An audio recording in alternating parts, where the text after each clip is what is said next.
Let's tilt it down a bit. House for Temps Knight. Hello, sir. How are you? Promises kept.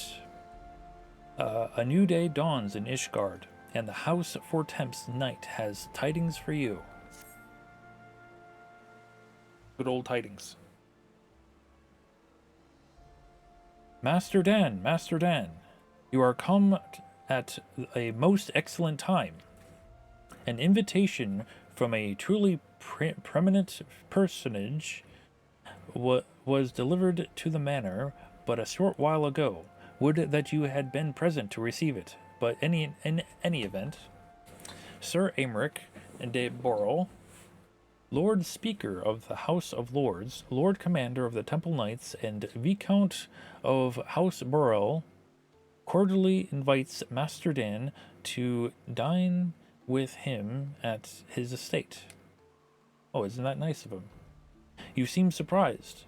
The messenger assured me that his lord had broached the subject with you at an earlier date, when the arguments for the peace conference were still being finalized. Arrangements for the peace conference, sorry.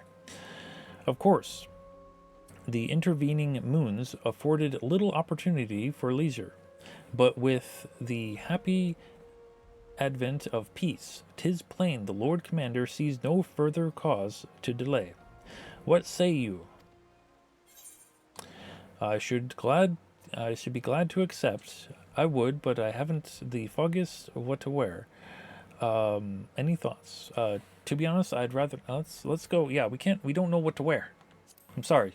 I'm not fashionable.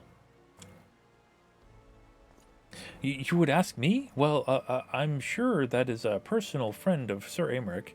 You are at liberty to wear whatever you deem appropriate. That said, when in doubt, a man of note could do far worse than an alpine coat. At least, that is what Lord Emin has been heard to say. Well, when you're ready, pray report to the Astrolucium.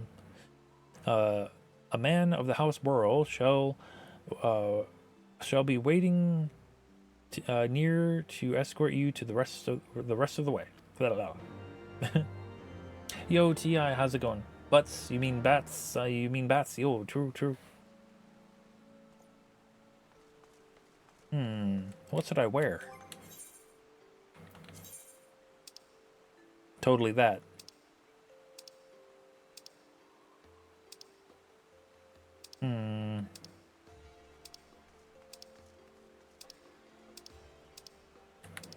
Could wear that. I'm not really a master of glamour. I'm sorry. We'll wear this. Why not?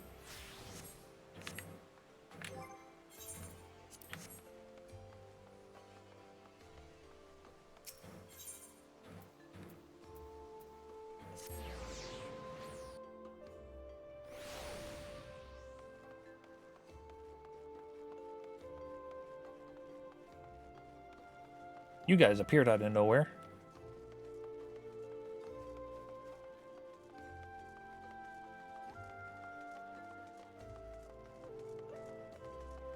Hello, good sir. Greetings and well met, Master Dan. I have the honor and the privilege to serve as head steward of House Burrell, though admittedly our staff is somewhat smaller than those of other noble families, being countable on one hand. My lord will be overjoyed to hear that you have accepted his invitation, as you will soon see. We have spared no expense. Spare no expense. Yes. I dare say a man of action such as yourself enjoys nary a moment's respite. Aye, the battlefield beckons even now, and I am sure, but for this day we bid you lay down your burdens and raise a glass to peace and prosperity. Okay.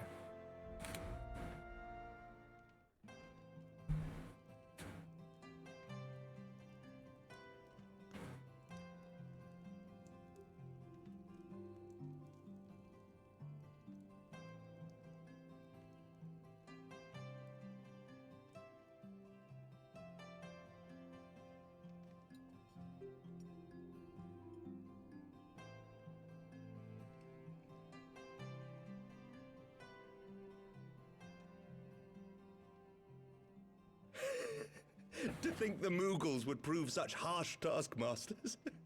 Forgive me. I did not know you had suffered so in your quest for the horn.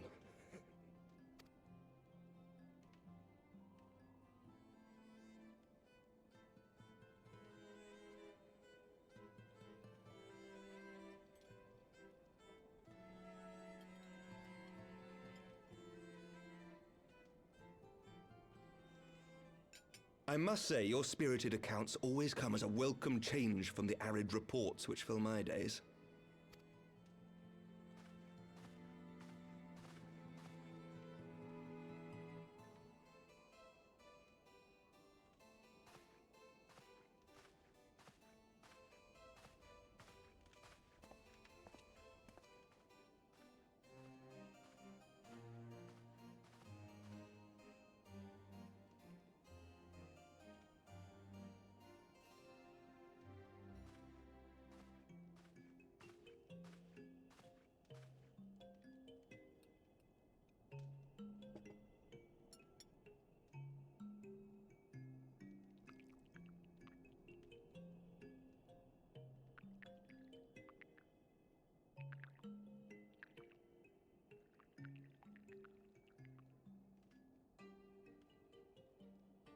Though I have lived in these lands my entire life, to hear you speak of them, there is much and more I have yet to see.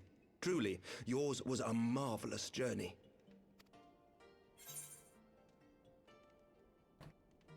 Let's see. Though perhaps a bit long for my liking, or why not join me on the next? Or it wasn't all sunshine and lemon cakes.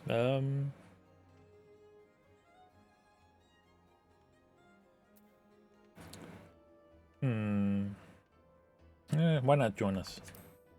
Why not?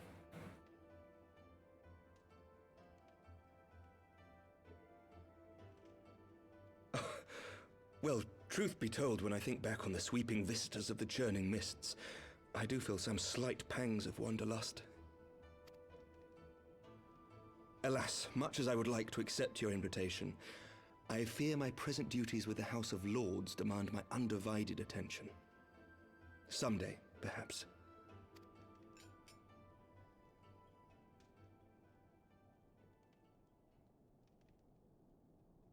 By your deeds, you have helped us to lay the foundation for lasting reform.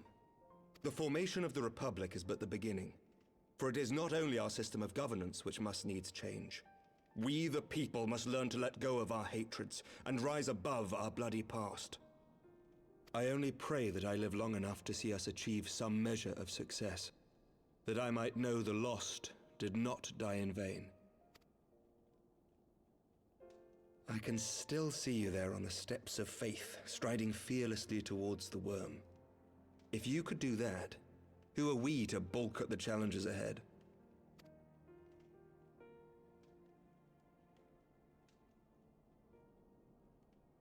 The question of how best to strengthen ties with the other great nations of Eorzea has been debated at length in the Lords and Commons of late. As you may imagine, maintaining stability during this period of historic upheaval is our paramount concern. Nevertheless, we are greatly indebted to the Alliance for their support during the Grand Melee, and it would be remiss of us not to repay their faith in kind. Of course, we owe you the greatest debt of all, and it is my hope that in extending our support to you and the Scions, we might also express our gratitude to our neighbors, nay, our fellow Eorzeans, whom we pray you will continue to protect. The Lords and Commons agree on very little, but not a soul in either house begrudges your order this offer of patronage. For all you have done and will do, we thank you.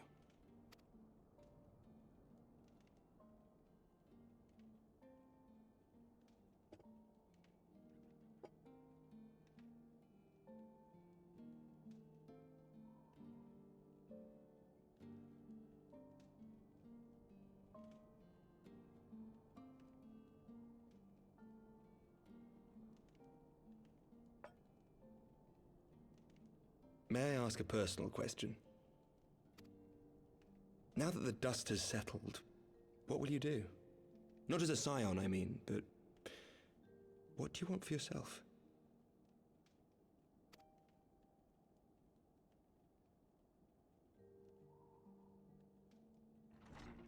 Lord Commander, pray forgive the interruption. News from House Fulton? An urgent message for the Warrior of Light. I was instructed to deliver it without delay. Master Thancred returned to the manor a short time ago, bearing an injured maiden. Master Leveilleur and Mistress Tataru are tending to her wounds, but they like not her chances. Respectfully, my lord, they have requested the Warrior of Light's immediate presence. You must go to them, my friend, and I shall go with you.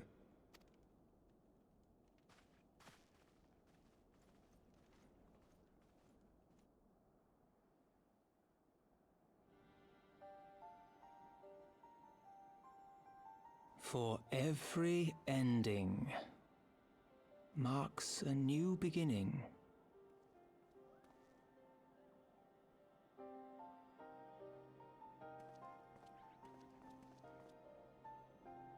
From tragedy and sacrifice, we rise to greet a new dawn, as did he.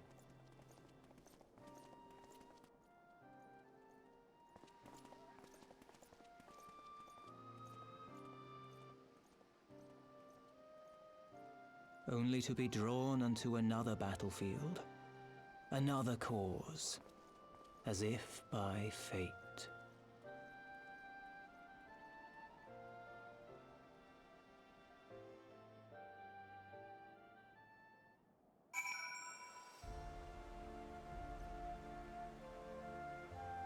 Right.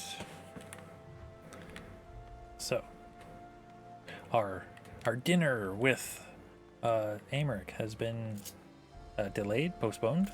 Who knows? But why?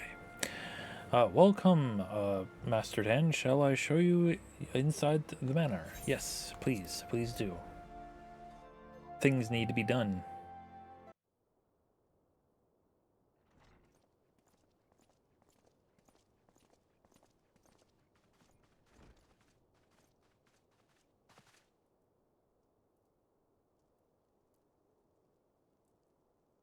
Yes.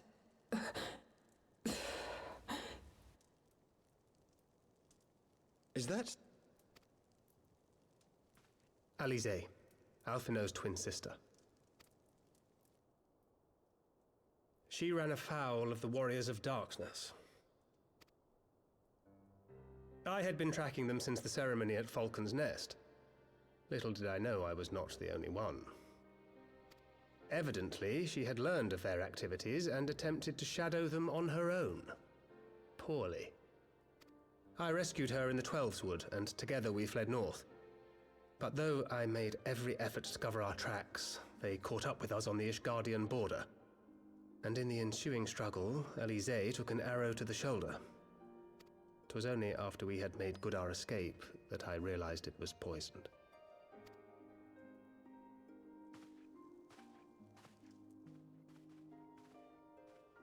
Thank you for coming so quickly. And you, Sir Emmerich. Think nothing of it. How is she? We have done all we can for now. Although the immediate danger has passed, the poison yet lingers in her blood.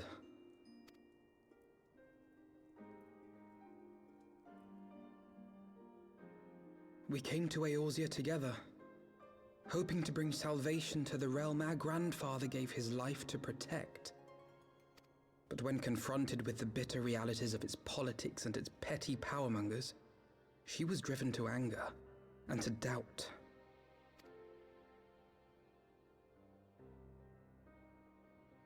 She refused to become embroiled in what she termed Eorzea's squabbles and distance herself from the Scions. Though she remained hopeful of a brighter future, she would walk her own path. Would that it had not been so perilous.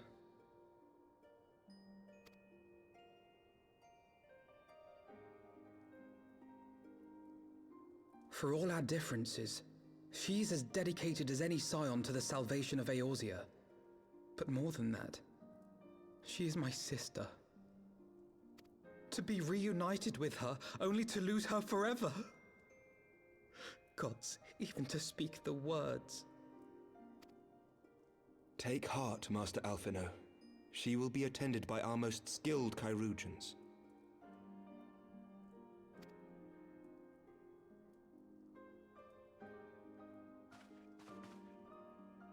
Bear Mistress Leveilleur to the infirmary at once. Apprise Captain Whitecape of the situation, and inform him that she is to be treated as my personal charge.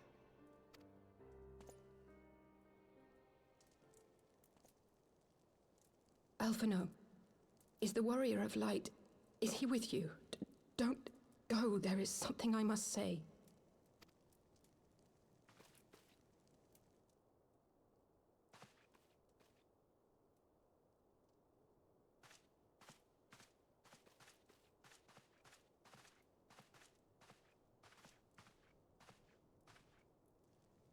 The Warriors of Darkness are in league with the Ascians. Slaughtering the Primals is but the first step in their plan.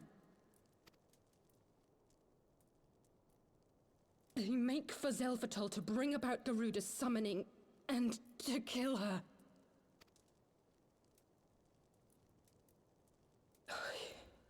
You must stop them.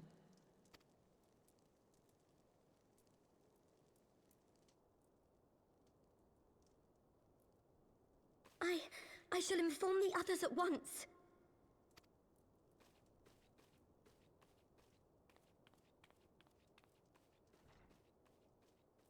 Master Thancred, I would ask that you accompany Mistress Leveilleur to the infirmary. Your knowledge of her injuries may well prove useful in determining her treatment. Of course.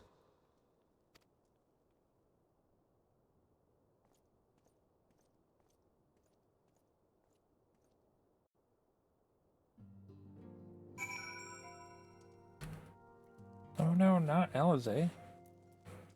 We haven't seen her since the Coils of Bahamut. But Lael, thank you for the lurk, and I hope you sleep well. Though the fates afforded us the time to share our long-delayed drink, 'twould seem the rest of my wine cellar will have to wait. As I am constantly reminded, there is no rest for the righteous. However much we may change and grow apart, some bonds are unbreakable. Anyone else? No? Okay. I'm not going to play you. You go away. Surely, they won't let her... Yes, I know. We must trust in Captain Whitecape and his doctors. Did they not bring Estinian back from the brink of death? I am uncomfortably reminded how much he mocked me for praying at his bedside for the days on end. What say you, my friend? Shall we turn our attention to a matter of whose conclusion we yet have the power to influence? Just take the money. Shadows of the First. As Alphinaud and many others know all too well, there is no rest for the righteous. That's exactly what Amric said. So the Warriors of Light. Let's try that again. So the Warriors of Darkness and the Ascians are conspiring to bring about Garuda's summoning, and that they might put her to the sword. Then when we first encountered them in Loth Asknath, when they were confronting Ravana, gods, has this been their aim all along? What do you intend to do, Master Alphinaud? There is much and more I do not understand, but I know this: a primal summoning cannot be ignored. Alize risked her life to uncover this plot, and we squander her gift at our peril. Bat, will you accompany me to XIV and help me stop the Ixal's ritual? I mean, sure. I mean, that's why I'm here, right? Given that Ishgard shares a border with Ixal homeland, we have a vested interest in the outcome of this ritual. We have been willing to suffer the beastman's intrusions to Korothan lands to a point, but the summoning of a primal is an escalation we cannot abide. You shall have our finest airship, Master Alphinaud.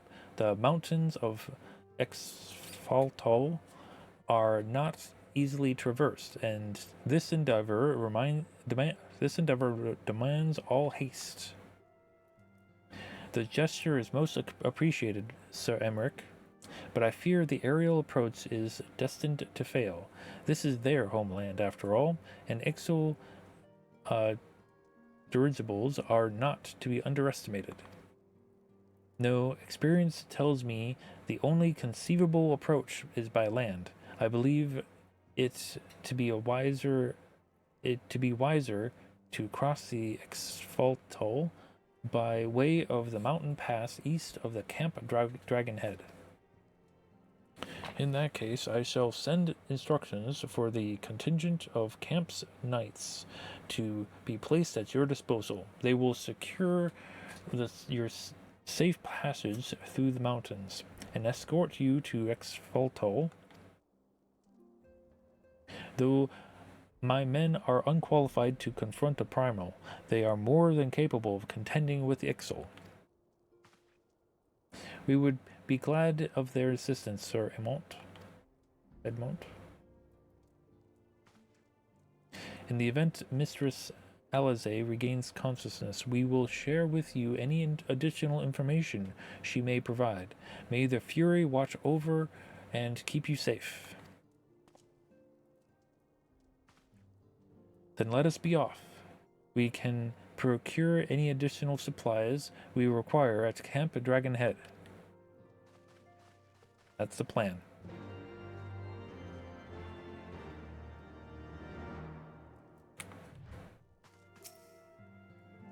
I shall send word to the acting commander at Camp Dragonhead of your imminent arrival.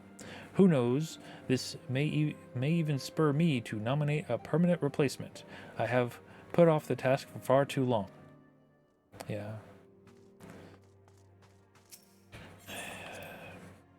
It's unfortunate, really. Finding a replacement for your son. In terms of, you know, guard duty, essentially.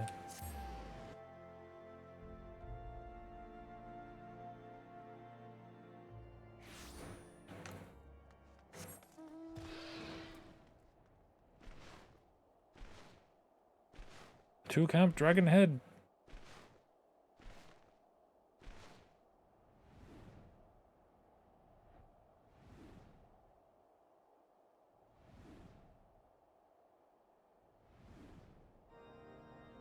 You nominate TI as the replacement? I mean, that's a good choice.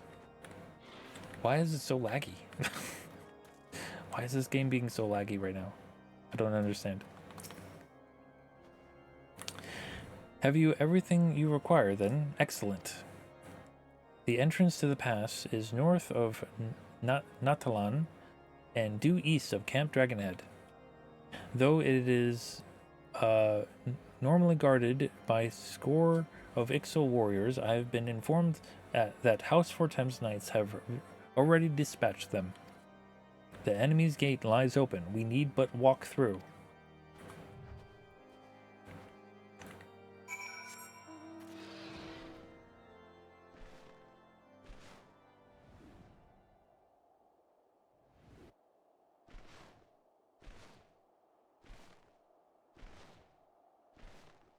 Wait, there's an Ixal right there. And there's another one. And another one. There's Ixal all over the place. Beyond this gate lies the trail which will lead us into Exfaltol. According to my map, it looks to be a relatively straightforward route, a bit one through exceedingly dangerous territory. Right. Master Dan, Master Alphinaud, as you can see, the gate is ours. Be advised that our scouts are reporting increased activity around the first mountain. Simply put, they are up to something, and don't want anyone interfering. We stand ready to escort you to XIV and aid you as you see fit. The enemy will be thick on the ground. Upon arriving, let us advance with care as we search for the site of the summoning ritual. If the gods are good, we should only have to contend with the Ixal, but if they are not, we may be forced to do battle with the warriors of darkness. XIV, now accessible. It's a dungeon. It is a dungeon.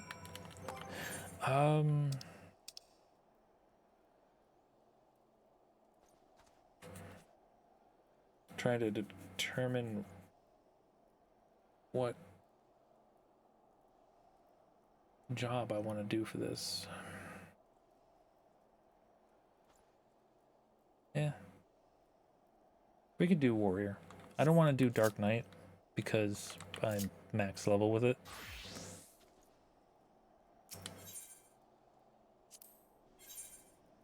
And we get Alphanod and this dude and this lady, and let's register for the duty.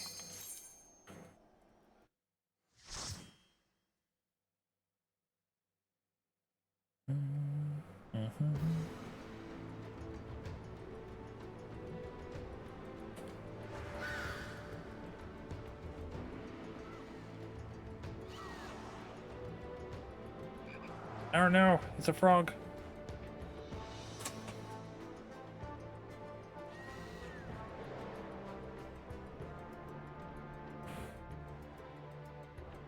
Right. Tank stands. Do I have any food that I have an egg.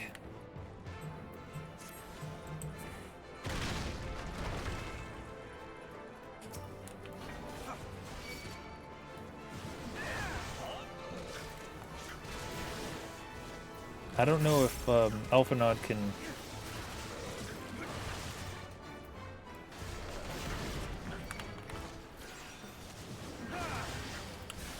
I don't want to pull too much because NPCs are, they don't really heal right, you know.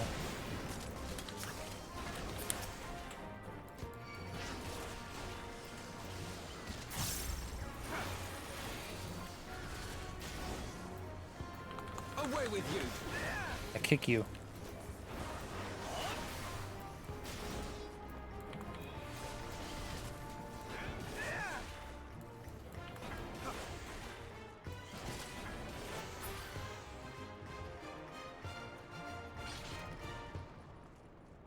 Hello there.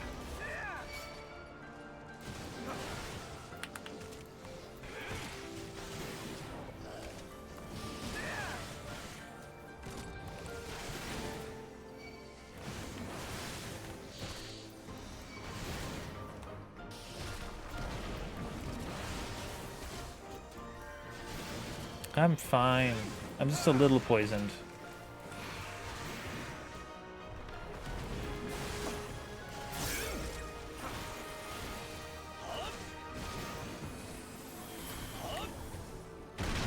Ah, this place is falling apart.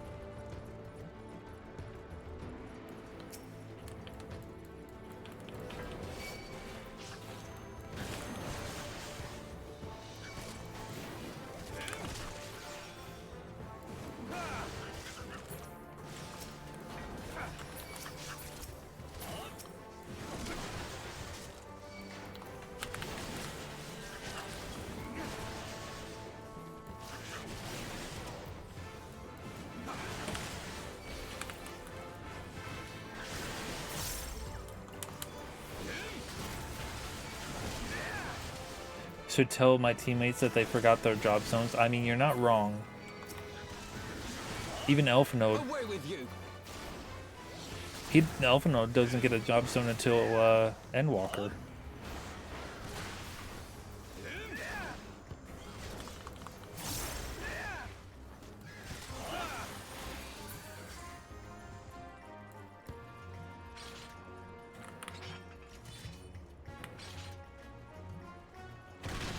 Oh no, we're trapped.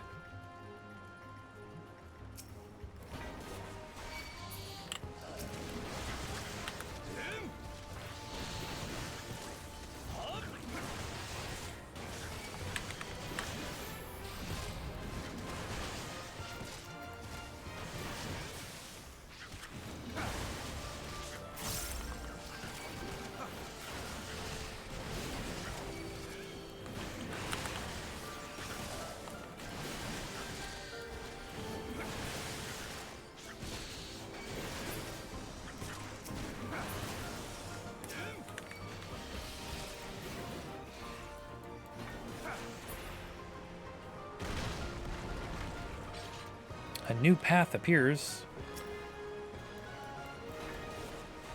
Who's this guy? He's an Ixal on a balloon. What does he think he is? A Wizard of Oz?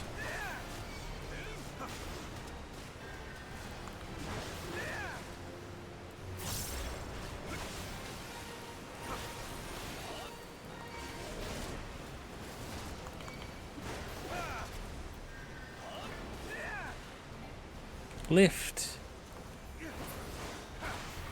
He's being lifted. Away with you!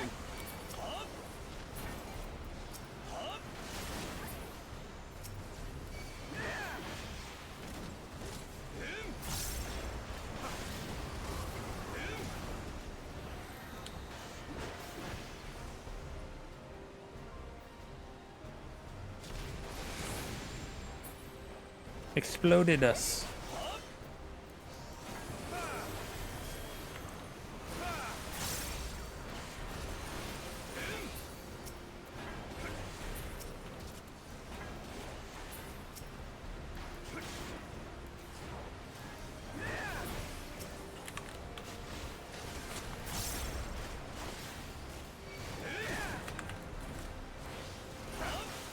Long burst? What does that mean? Oh no, he's attacking Elfenord. You can't do that. That's not fair.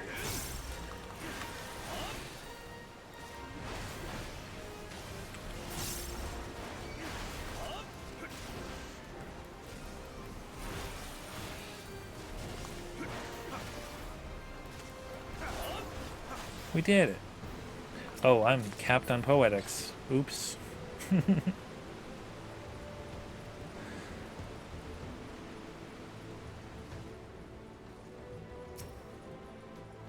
I wonder if they're actually gonna do away with poetics in the new expansion.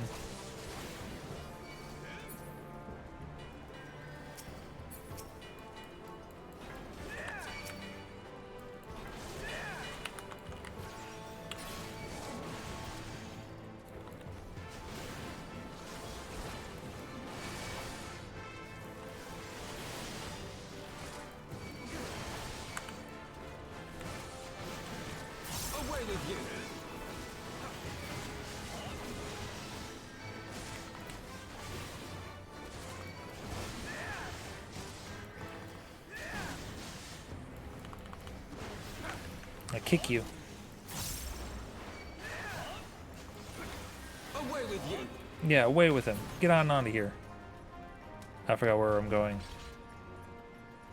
Oh, this way.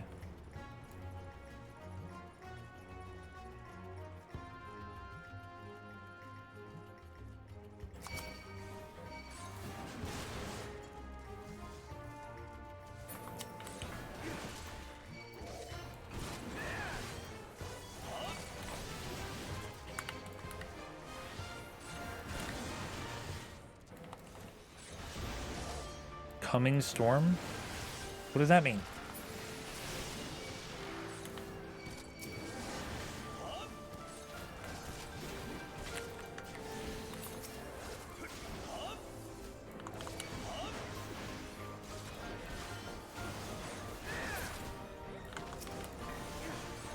Can we get in here? No?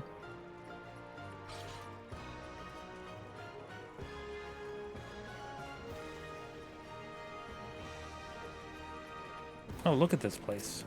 It's got Ixal all over the place.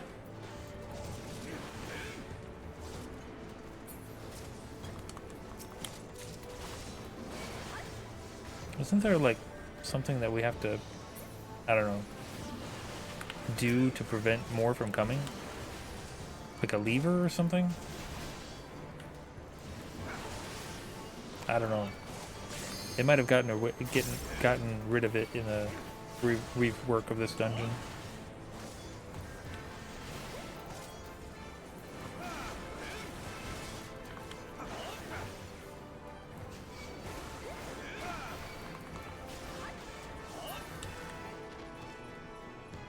Key. I do have ads starting in 3 minutes, but that's because Twitch wants their money. If I had it my way, there would be no ads.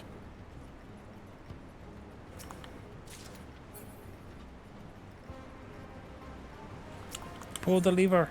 I'm leaving you guys behind. Goodbye. Goodbye, off and on.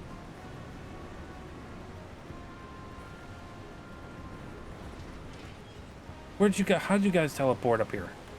What the hell? They're magicians.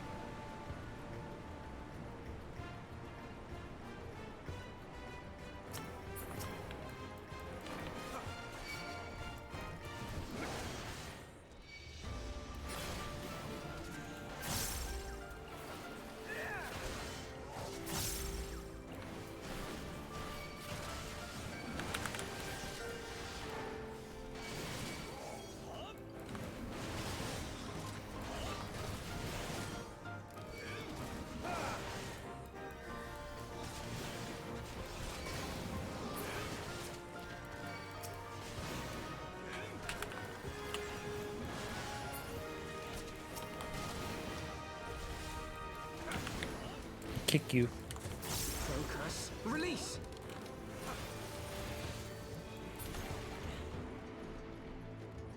This way. Yep. Sprint.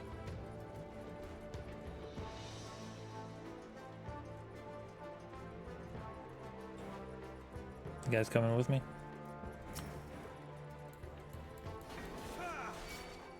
This guy. I don't know your gimmick, sir. You're a birdman. Oh, geez. Archer, get out of there. She just died. Okay. That stupid archer. Okay.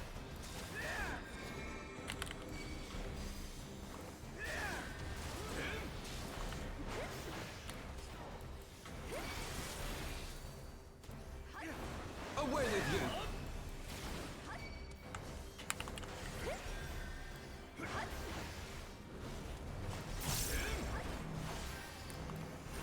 All right, get out of here.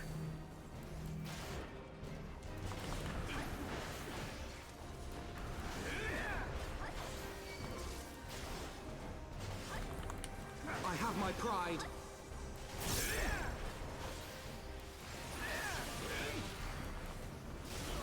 How? Okay. What the hell?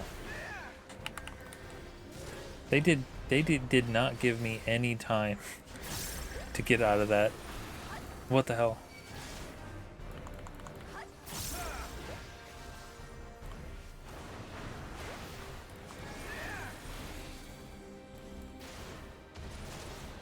Ow.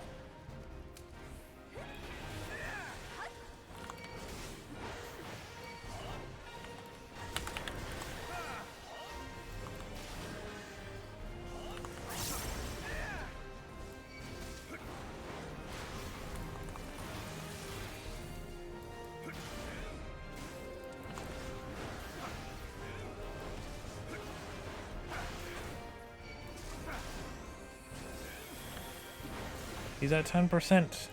Now this is when you should have used the limit break.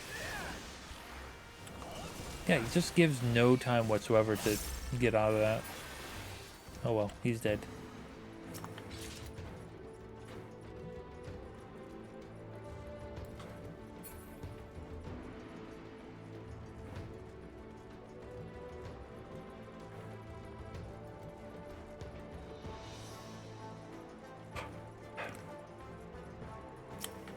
Hello.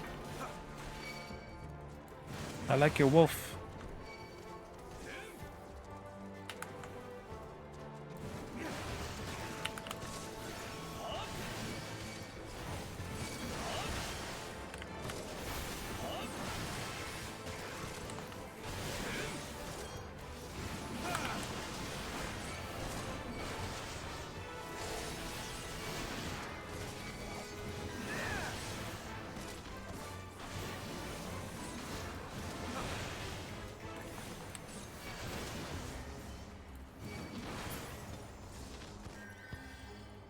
Oh yeah, the air stone.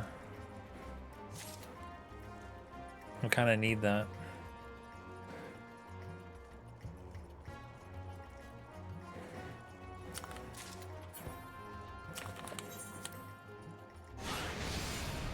We're gonna fly. A Final Fantasy 14 ad in your Final Fantasy 14 stream. I know, right? That's how it do.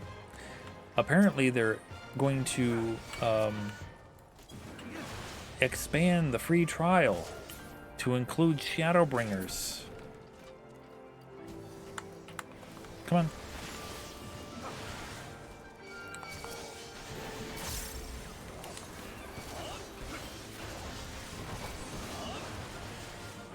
Away with you!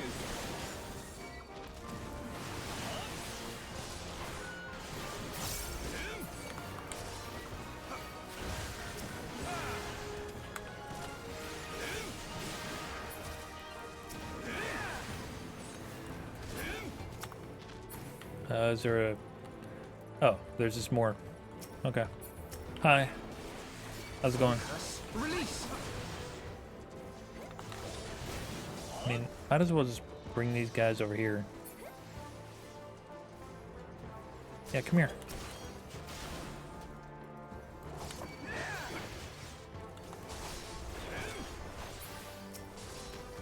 I kick you.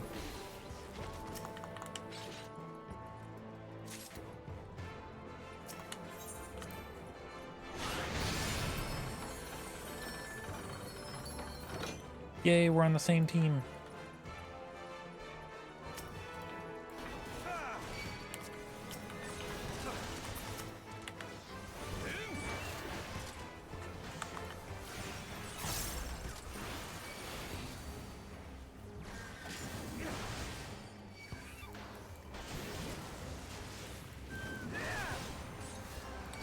I'm gonna kick him. There, I kicked you.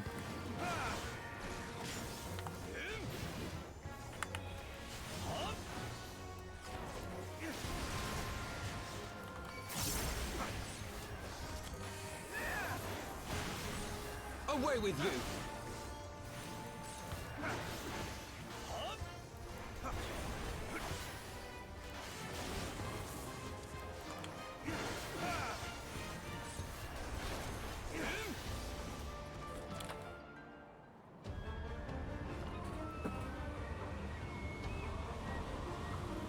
Who's this guy?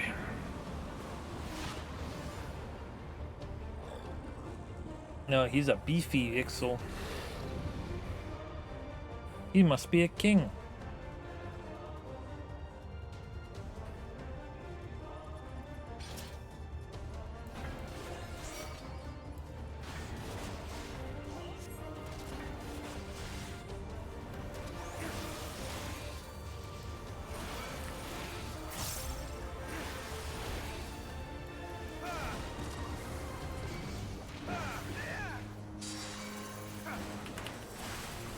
Hawk? His attack is called Hawk.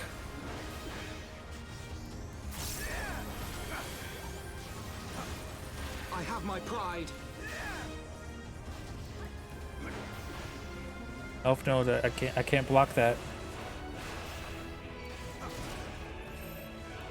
Oh geez, oh geez, oh geez, oh geez.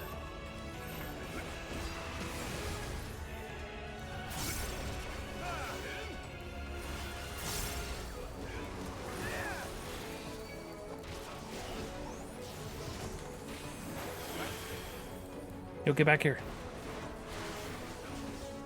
He summoned Garuda. What?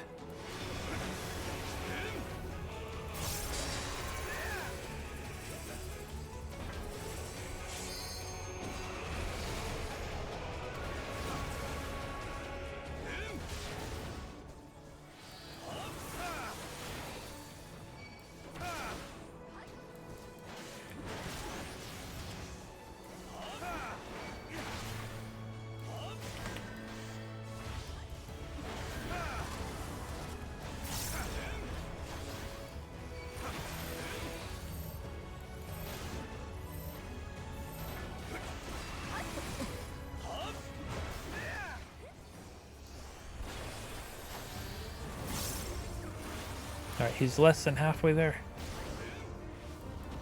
Or should I say more than halfway there? He's got half health. There we go. That's what I meant to say. Don't you summon Garuda. I'll kick you. I'll kick you.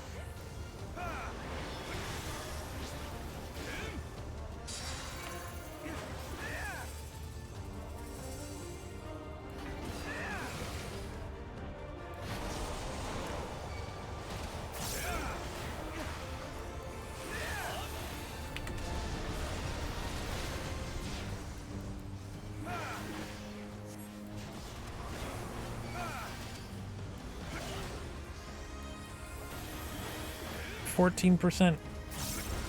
We can do it, team. We can do it.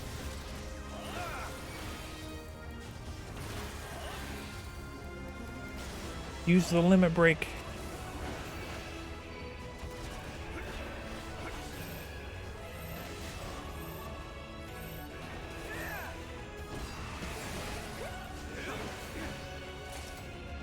We did it.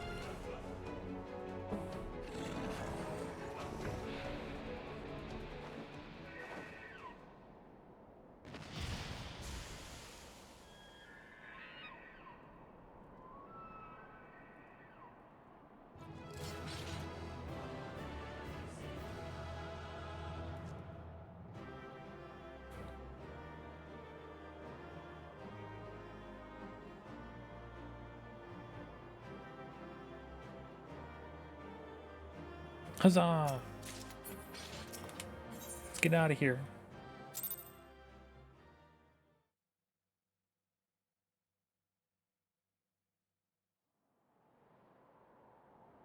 So they were unable to see the ritual to its completion. Then Garuda is no longer a threat, and whatever the Asians and the Warriors of Darkness were planning has come to naught. But we should not tarry. The knights have secured our path to safety. Well, well. What do we have here? You'd better not have killed the Primal without us.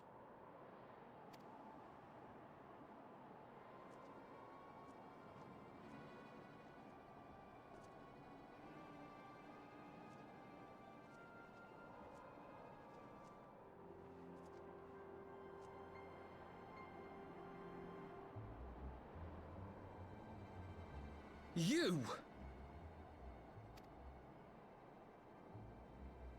Wait, I know you. Still walking, I see. I could have sworn my aim was true. Just what is your game? Leading us the long way so these fools could step in and claim our prize? No. Let's not make hasty accusations. By the look of things, the ritual was proceeding as planned. We arrived at the appointed hour.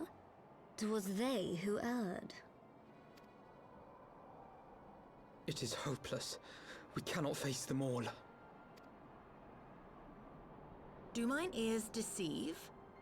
A boy! So that's the way of it. Twins! You had me worried for a moment there. Know that I will happily make it quicker for you, if you just stand still.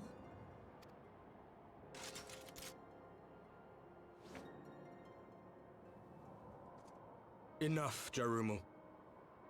We wouldn't want to upset the man in white with any unnecessary bloodshed now, would we?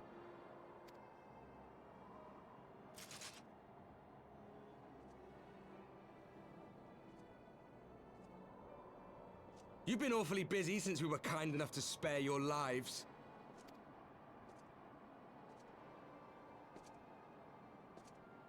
While you were idly consorting with the Asians, you mean? 7 hells! What could you possibly hope to achieve? Should I explain it to you? Very well.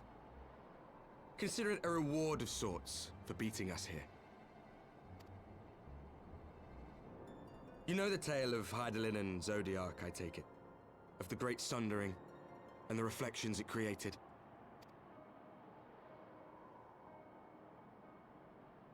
Across 10 and 3 they were divided.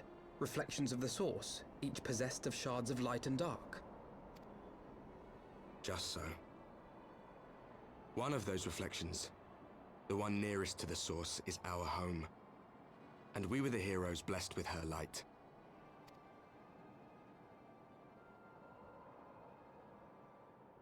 But not all worlds hold light and dark in equal measure. In ours, the power of light was greater by far. So the Ascians, who once threatened our home, were no match.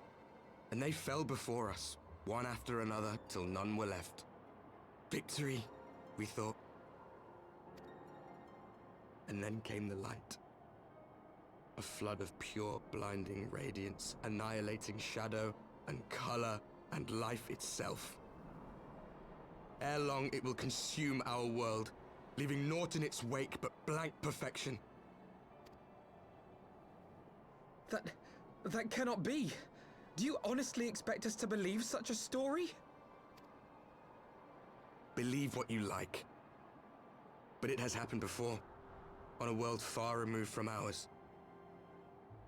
The 13th, which was swallowed by the dark and transformed into what you call the Void.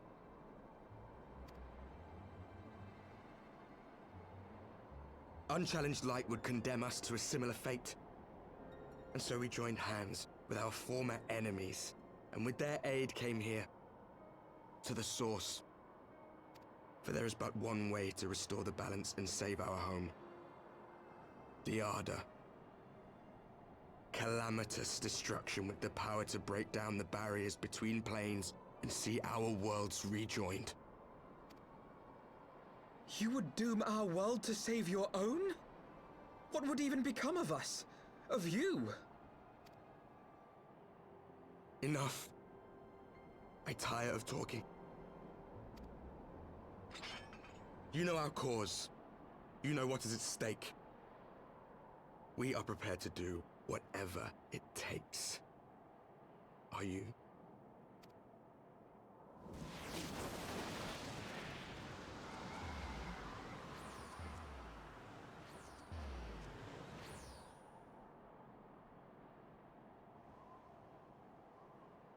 If there is aught you would say, say it.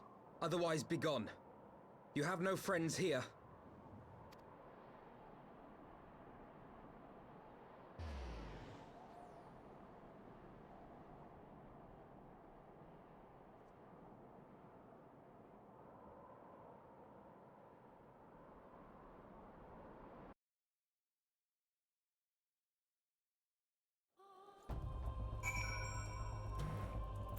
Gee, I wonder who that masked man was.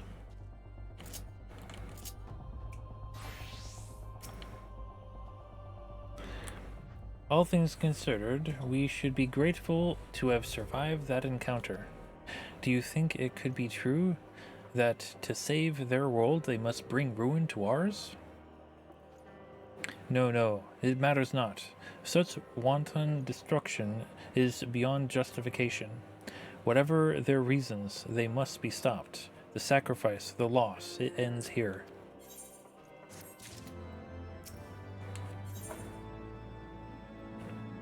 Two sides of a coin. Elfenod would like nothing more than to get out of the snow. Forgive me, this is neither the time nor the place for idle introspection. The knights can apprise Lord Edmont of our success, and we the Lord Commander. More importantly, I should like to see my sister's condition if my sister's condition has improved. You may take a moment for yourself if you wish. I'll be at the congregation.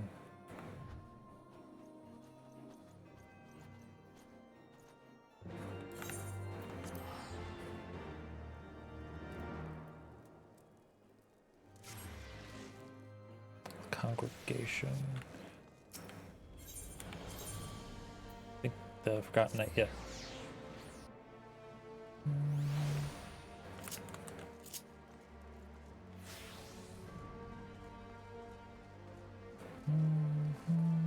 Oh, Elfenod, you're outside. Ah, you are here. Shall we make our report? Okay. Thought you already did, but alright. Yo, Amaric. How's it going, dude? brings me joy to see you safely return to us, Bat. What news from XIV?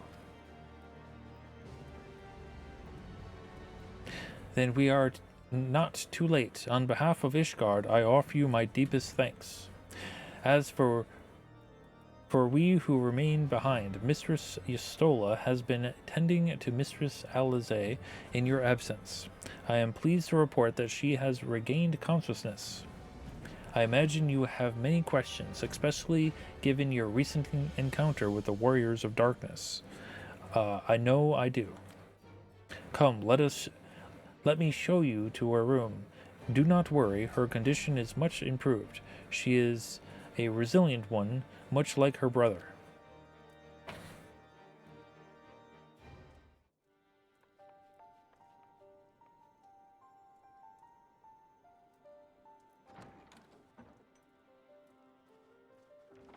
Alize, how are you feeling? Well enough, brother. Thanks to the kindness of our hosts. When they told me you had departed for Zelfatol, I found that I could rest. The outcome seemed a mere formality, as did your safe return. Thank you, my friend. I take it your mission was a success.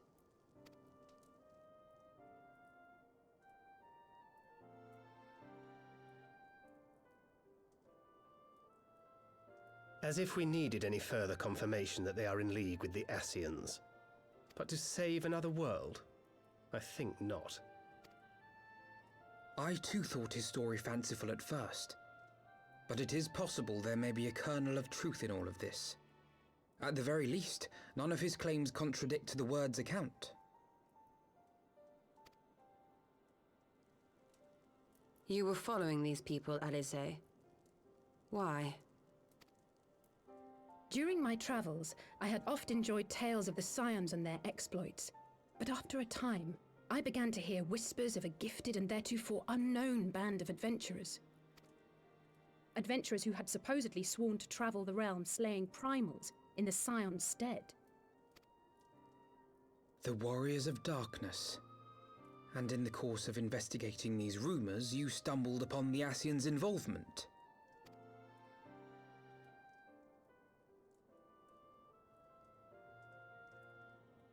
Yes, exactly. Forgive me, but if these Warriors of Darkness mean to bring about another calamity, to what end do they hunt primals? To prompt an escalation. To deepen the beast tribe's feelings of helplessness and despair, and thereby drive them to summon ever more powerful gods. And lest we forget, these events do not occur in isolation. With their patron deities being slain left and right, the news of man's victory over Nidhogg must surely have sown panic in the minds of the beastmen. 'Tis no wonder they wish to defend themselves.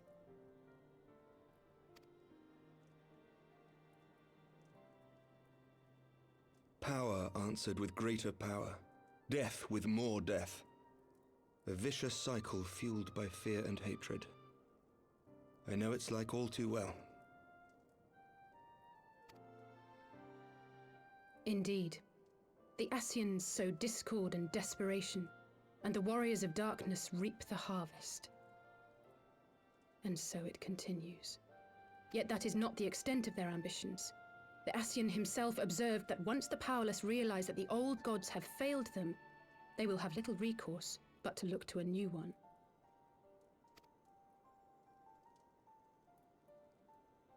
We cannot let that happen. It should come as no surprise, but Alize and I have uncovered evidence that the Ascians have been manipulating certain parties to ensure that a constant stream of crystals flows into the hands of the beast tribes. If we sever these supply lines, we should at least be able to slow the escalation. Agreed. Kral and I shall journey to Zelfatol and learn what we can of the Ixal's source.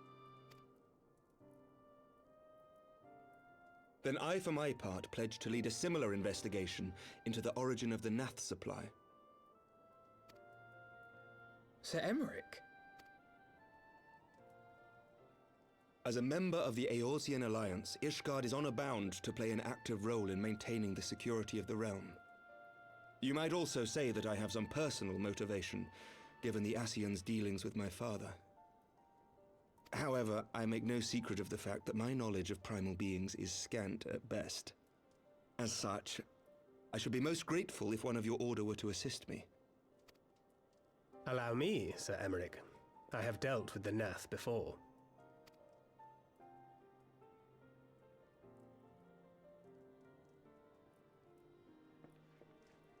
Let us consult with Orianja then. Given his dedication to the study of primal beings, I should be surprised if he could not tell us something of value. Allow me to accompany you, brother. And before you think to refuse, know that I am not the girl I once was. I shall not be a burden. You have my word. But Alize, you...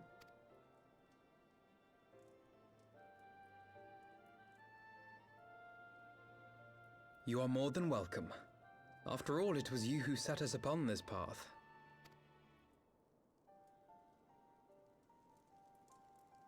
Wait a minute. I'm afraid I can't allow you to leave just yet. Not until you try on the new outfit I prepared for you.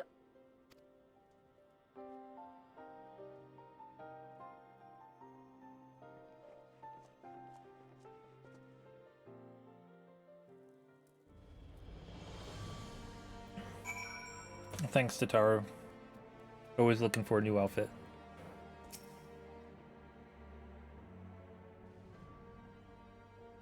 To think that the three of us plummeled the depths of the coils and confronted Bahamut himself. Had I not been there, I would struggle to believe it. Shortly after we parted ways, I heard that she had taken to the road on her own, apparently to a journey of self-discovery, precisely where to I never learned, though I suspect that was by design. So she enjoyed hearing tales of our exploits, did she? Oh, here she comes. My apologies for keeping you waiting.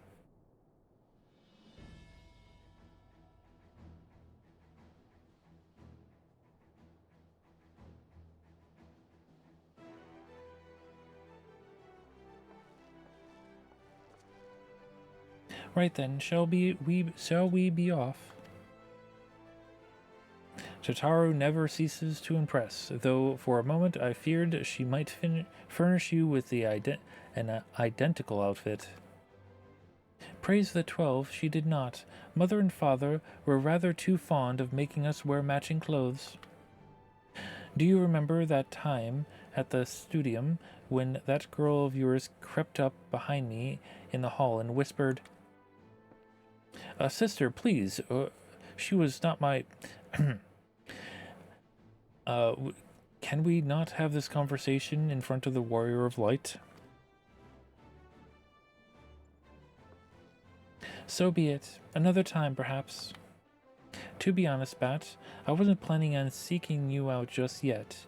When I set forth on my journey, I did so with grand ambitions. As you may recall, I promised I would not disappoint you. I pray you will forgive me if I do. Pleasure to have you with us. I've been meaning to ask about the carriage. Welcome to the fight. There we go.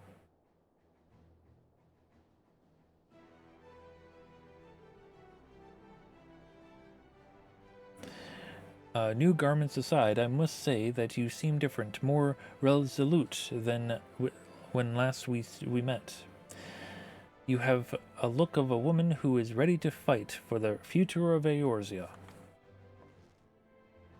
To the extent of my abilities, perhaps, but I have no delusions of grandeur, nor will I pretend to have found myself or any such thing.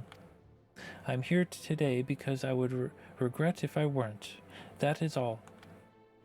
Fair enough. Let us depart for the waking sands. Then, if we see Orianja, and see if Orianja can be of assistance.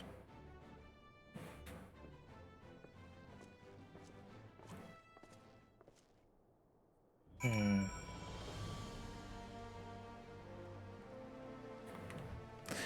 curious on if I actually have any more Waking Sands tickets.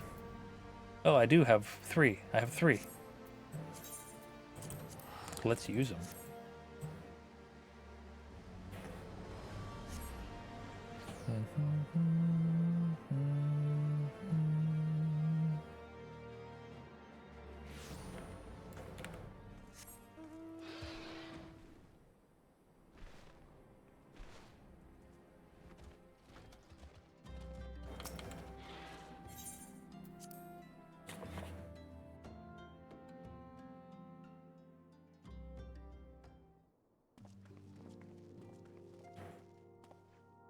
Orionje, apologies for calling upon you unannounced. Why, Master Alphinaud, would that the scholar had seen fit to grant me knowledge of thy coming. What bringeth thee and thine here this day? The warriors of darkness have returned. Pray allow us to explain.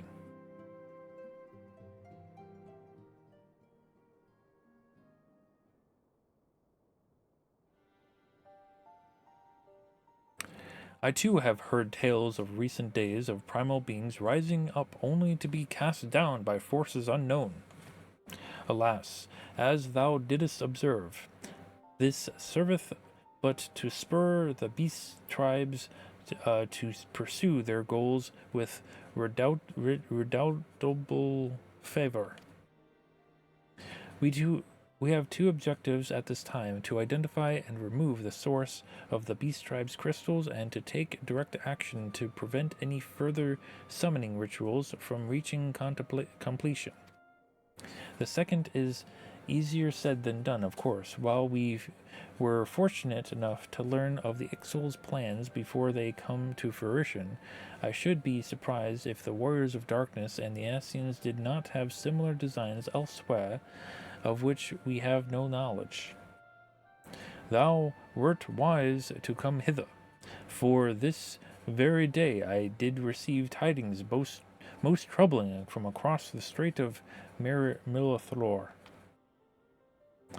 Goromos stirreth, and there are whispers of the Lord of Crags nearest his return.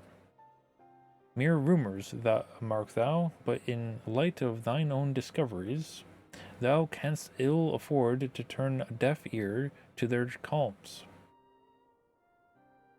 Aye, we must ascertain the truth of the matter for ourselves. Let us consult with the Maelstrom forces stationed at Camp Overlook. That we do. Thank you for your counsel, Orionje. Pray inform us should you learn aught else. I shall. What's going on, Alze? If I may, brother Orionje, is there anything else you would like to say?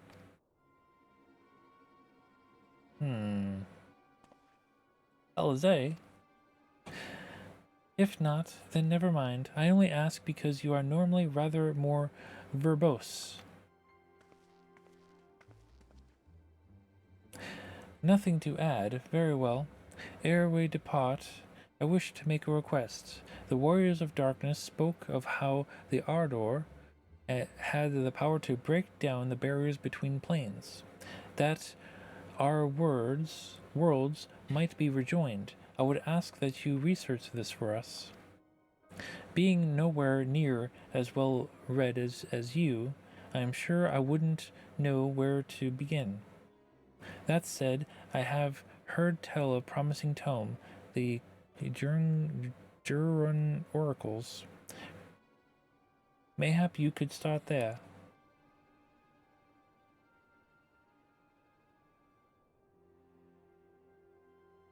By thy leave.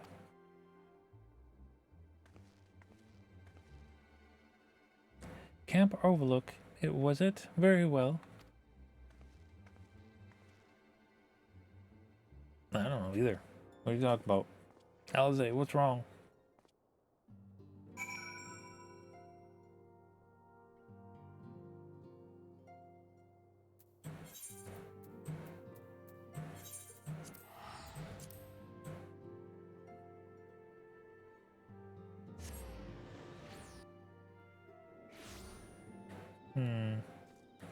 Oh, there you go. He just appeared right behind me. Okay. Come, let us speak with Commander BatDan and see if there is any truth to the rumors concerning Titan's return. That had better be the sulfur. Yeah, I'm sure it is the sulfur. Hello, sir. 7 hells. At this rate, I'll have to appeal to Maelstrom Command for reinforcements. Whatever it is, we don't want any. Well, fancy that. Just when my kobold problems look like coming to a head, the scions of the 7th Dawn turn up, itching to pitch in. Bloody brilliant timing is what it is. Right then, let's get to it. Unlikely allies. Commander BatDan is eager to put you to work. So our friendly neighbors in the mines have got much more aggressive of late, just as you said. Matter of fact, our scouts spotted one sniffing about the stores just now, likely looking to make off with an armful of crystals. I'll be damned if I'm about to let that happen. Lend a hand and help us search the camp for the little bugger, would you? Okay.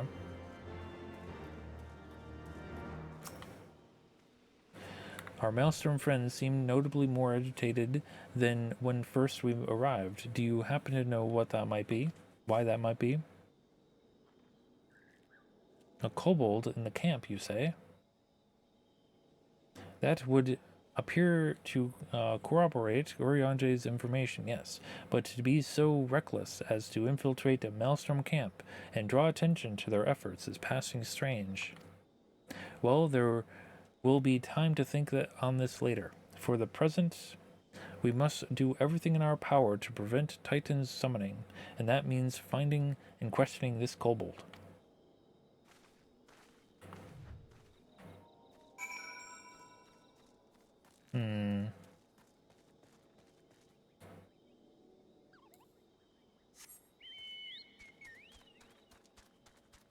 Where could it be? Where could it be? Oh no, it's not in the fate, I guarantee it. Hello. Little kobold. Gasp. It's running away. No.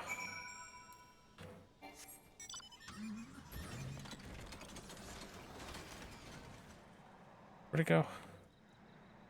It's underneath. Hello, kobold. Stay back. Oh wait, far back.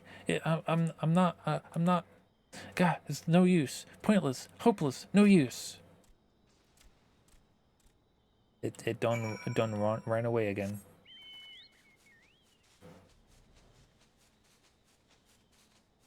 Elfenod, help.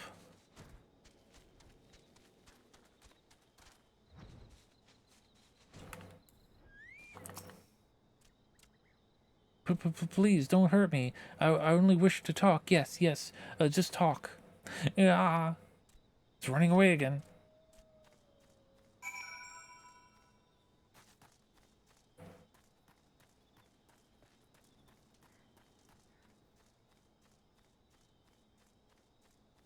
Oh, it's over there.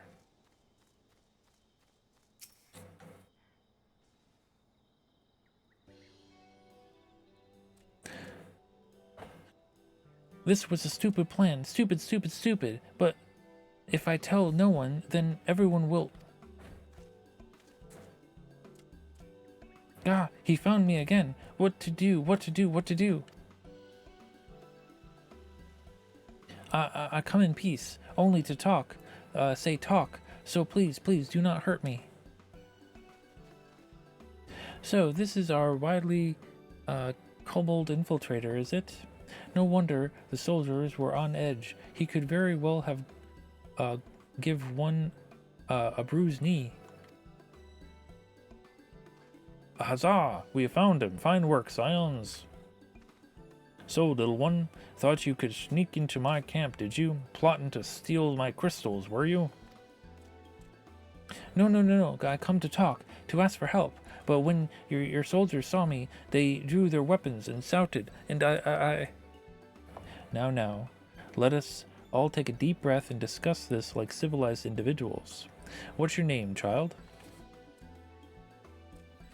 Pikmin Gabu of the 620th Order. At least I will be Pikmin one day. Well met, Gabu. I am Elfanaud, and this is my sister, Alize. Bat, the man who found you is our friend, and now that you know our names, we can be friends too. Now, Commander Boldian here thinks you wanted to take his crystals, Gabu, but you say you come to ask for help. Why to us and not to your own people? What happened, Gabu? Tell us.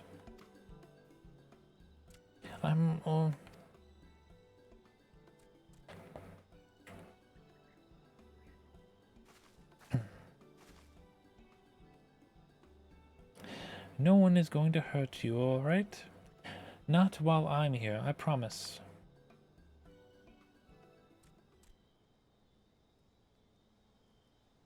The parish, that person, he's going to summon the great fighter again, father again, and you have to stop him, beat him, fight him, stop him.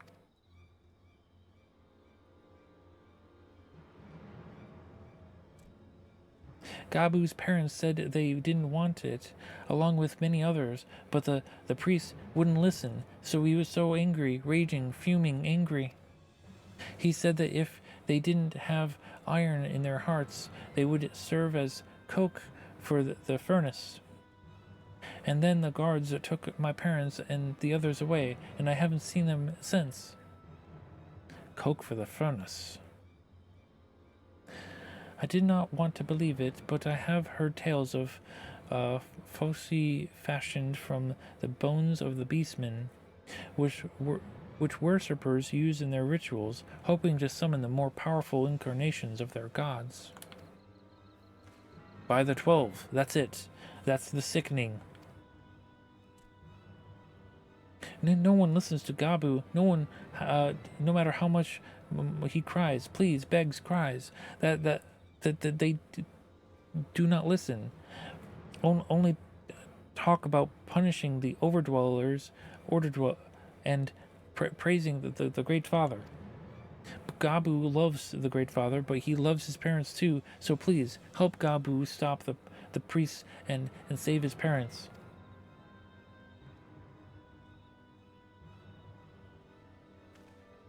Commander, advise Maelstrom Command that Titan summoning is imminent. Should the worst come to the worst, we will require their support. Time being of the essence, we three will attempt to infiltrate the Kobold stronghold, secure the crystals, and free the prisoners. Well, if you're sure, you'll forgive me if I don't seem optimistic. We'll make ready just in case.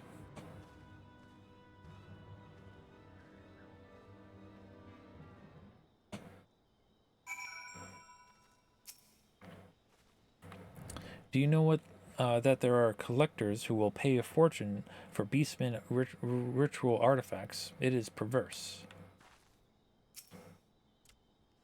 I tried to talk to the others, but they wouldn't listen. Even though I was afraid, I came here. I have faith that we may yet stop the ritual. We would surely have detected the associated etheric disturbance had Titan manifested already. But I cannot speak for the prisoners. 12 have mercy, that they would even contemplate sacrificing their own flesh and blood, brothers and sisters, mothers and fathers. Time is of the essence. We must see what else Gabu knows and infiltrate and formulate a plan without further delay.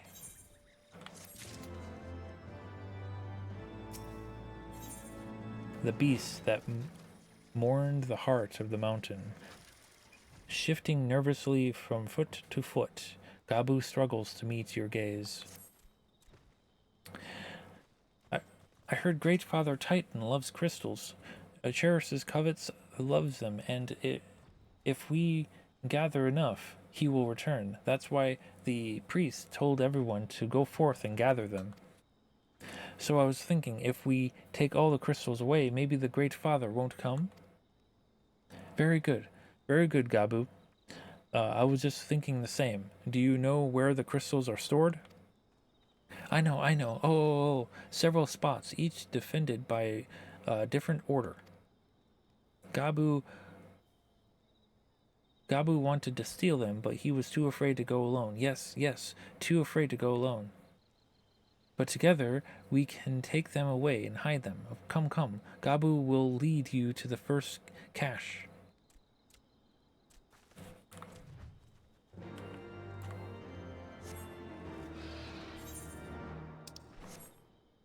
Ah, it's over here.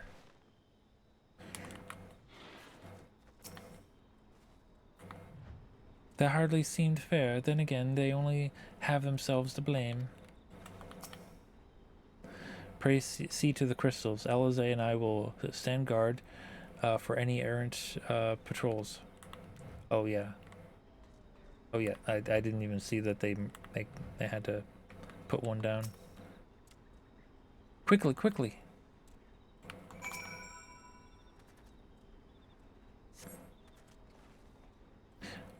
Do you have them all? Good. Lead on, Gabu. This way.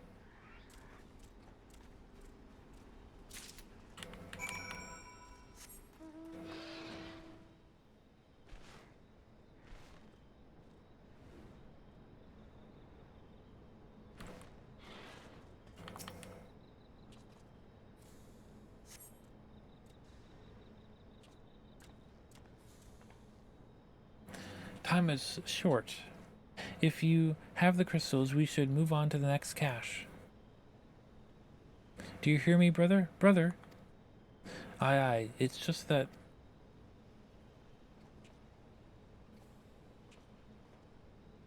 I'm quite certain that crate once bore Ishgardian seals. Someone took great plans to remove all the traces, but enough remains to make out the pattern. See for yourself. I struggle to imagine kobolds traveling to Karathos to obtain crystals, much less bothering to conceal their origins. I suspect these crystals were smuggled into Vildebrand by another party, almost likely a pawn of the Ascians, as Thancred speculated. I don't understand. Who are Ascians? Do they worship Great Father Titan too? Ah, never you mind about that. As Alize said, we do not have a lot of time. Can you lead us to the next cache, Gabu? Yes, of course. Gabu knows the way. The next one is the last, and is very large, very big, very huge, very large.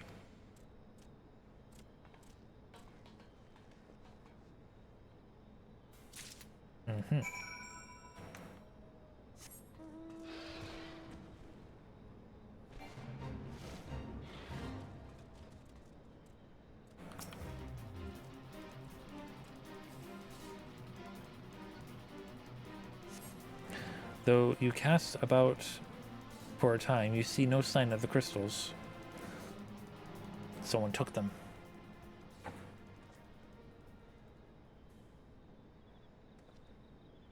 Confound it. What about you, Bat? Any luck?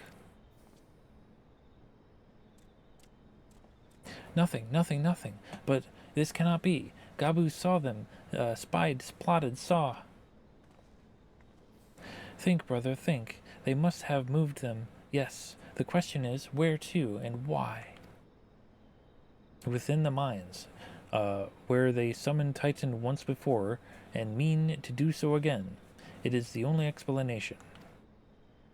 What about Mother and Father and the others? We have to help them. And we will, Gabu. We will. Stay calm. We still have time. They have yet to call for the remaining crates, yes? If they had, then they would have found other caches empty and sounded the alarm. Nevertheless, I believe the time for stealth has passed. We must breach the navel and seize the remaining crystals. There is no other way to prevent Titan's summoning. But first, give me your crystals, that I might deliver them to Commander Bolden custody. We dare not take them into the bowels of the mountain. That's true. It's good thinking. The crystals, Bat, if you would be so kind. Yo, take them. Thank you. I shall deliver them to Camp Overlook for safekeeping and brief the commander of the situation. Pray go on ahead. As I recall, there is an aetheryte within the mines that should deliver you to the navel. Gabu doubtless knows the way. Wait for me there. I shall rejoin you anon. Strange. I would have thought you eager to remain in the thick of the action, but if this is what you would prefer, then Godspeed, brother. This way, this way.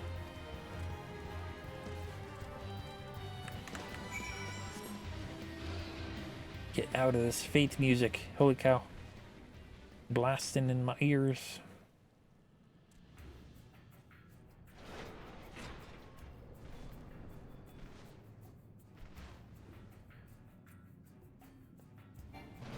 Dun, dun.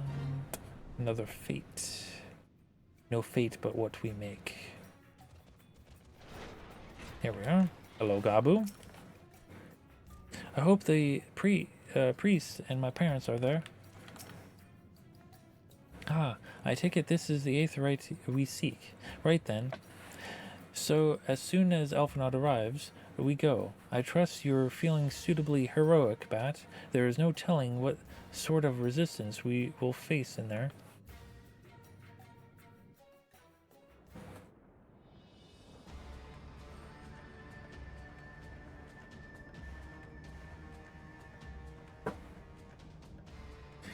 Quickly, you cods, brisky, swifty, quickly. I will not suffer any further delays.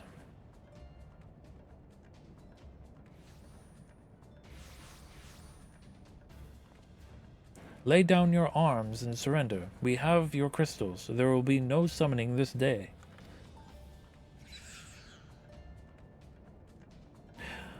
Overdwellers. Here, how did you... Where are my parents, priest? Where are they?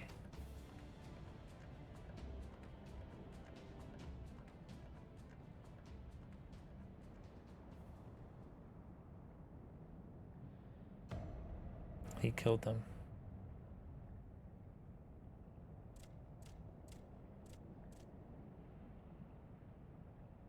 Mother? Father? Coke for the furnace, you monster. How could you? Aye. We are but servants of the Lord of Crags. We are his, and he may drink of our blood and partake of our flesh, that he might draw upon the strength of his children, and defend them from the tyranny of the overdwellers. Alize, not yet.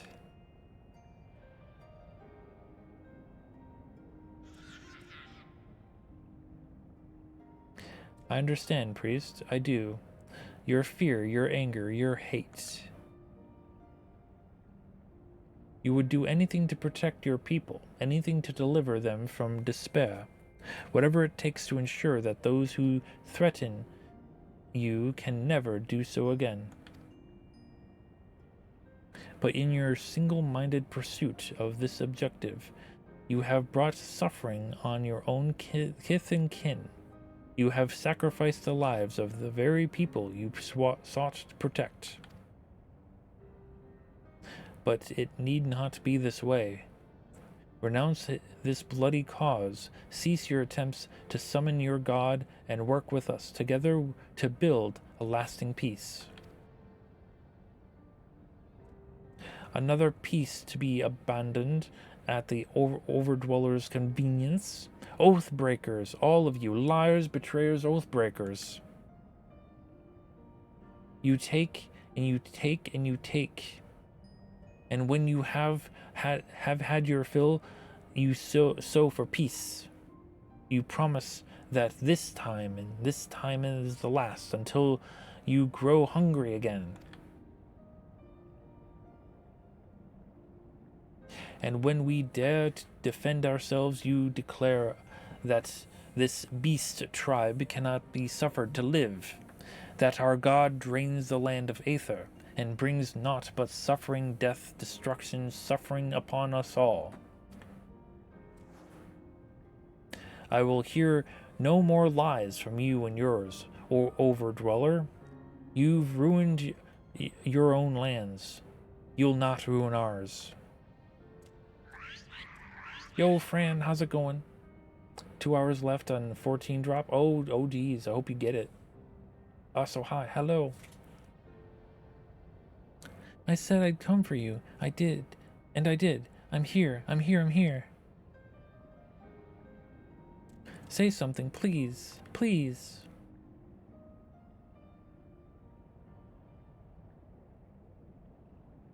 Please.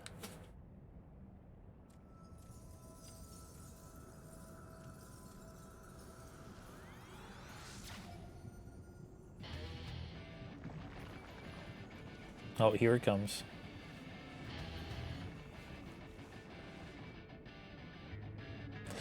Wake up, wake up, wake up, wake up, wake up, wake up. Wake up!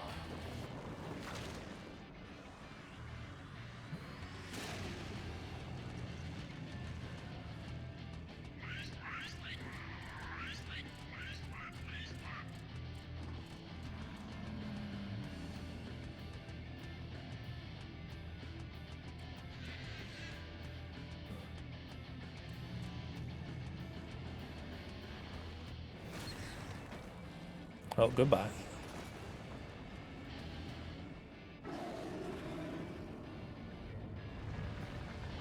And 'tis Titan. 7 hells.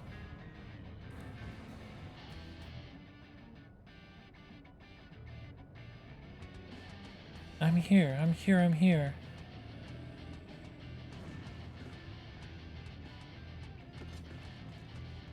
Elfinod, leave it to me. Yeah, hit him with a carbuncle. That'll do it. We must away.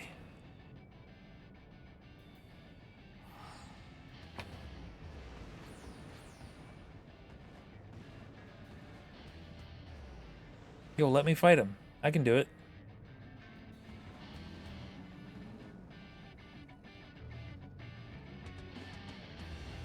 I mean, you tried your best, Alphanode. Even if they didn't want to listen.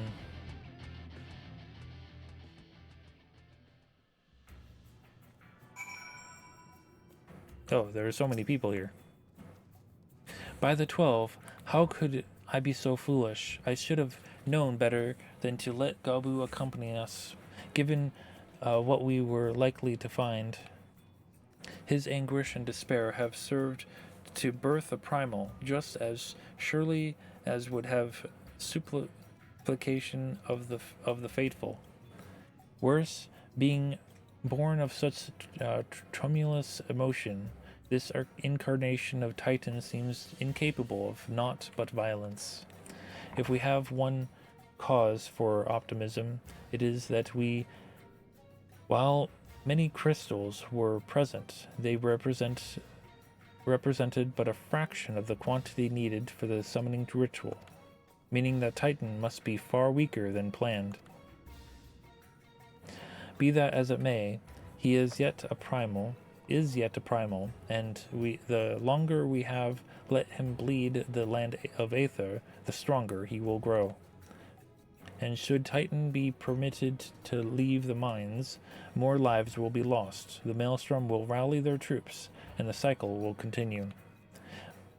You know what must be done. Will you face the Lord of Crags once more? I mean, why not? Thank you, my friend. Alizai and I will tend to Gabu. When you have finished with the primal, look for us at Camp Overlook. We will be expecting you.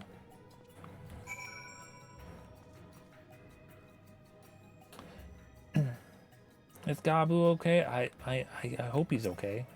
He's underneath a chocobo at the moment. He's not saying anything, though. Fight well. Yo, Maverick, I hope you're doing well. Alu-Pald? What? It's Alu-Pald? You mean Elfenald?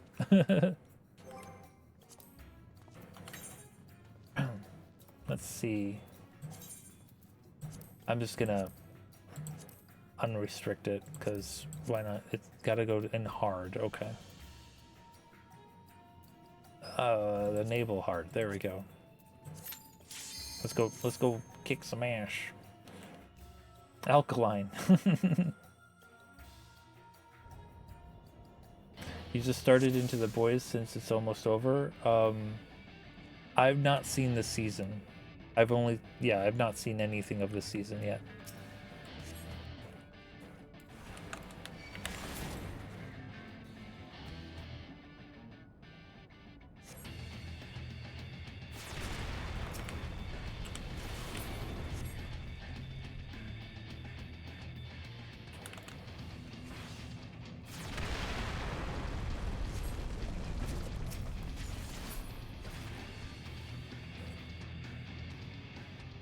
I forgot that the hard version takes longer than the extreme version.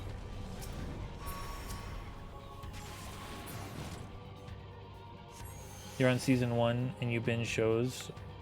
Like what, till their run is over, then you just watch them. I'm similar. If I like a show, I'll watch it season to season, but I prefer to binge the seasons.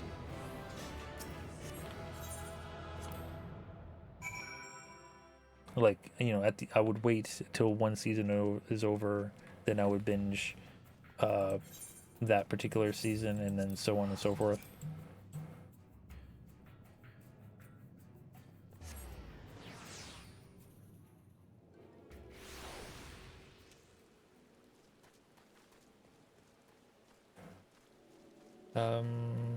Where they be? Seriously, where are they?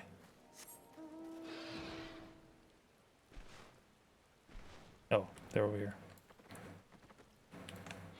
Gabu, are you okay? Still not saying anything.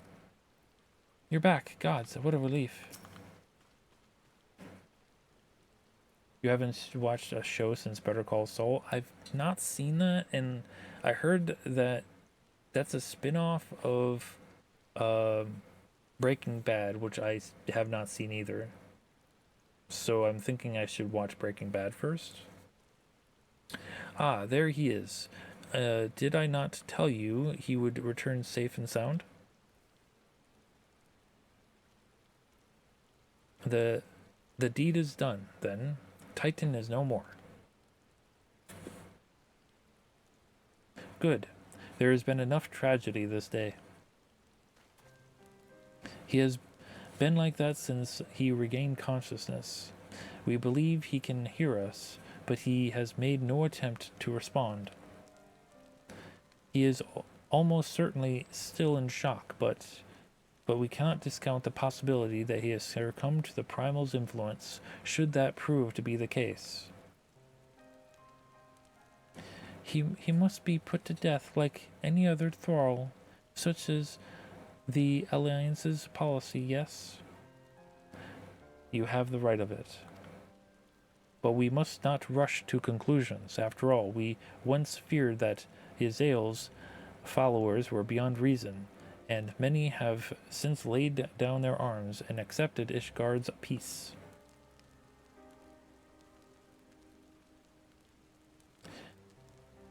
We can but watch, wait, and pray. You liked it more than Breaking Bad? I see. I see.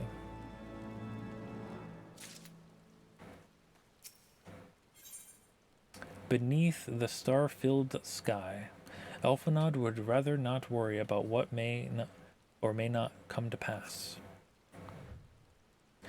There is naught to be gained from dwelling on an eventuality over which we have no control, much less one that may never even come to pass. Let us tend to more immediate matters, informing Commander of Titan's demise, for example. You may be certain that he will be glad of the news. Would you be so kind as to break it to him? Sure. He's over here. Hello, Commander. Ah, you are a sight for sore eyes. When the others came back without you, I feared the worst, but they said you had matters well in hand.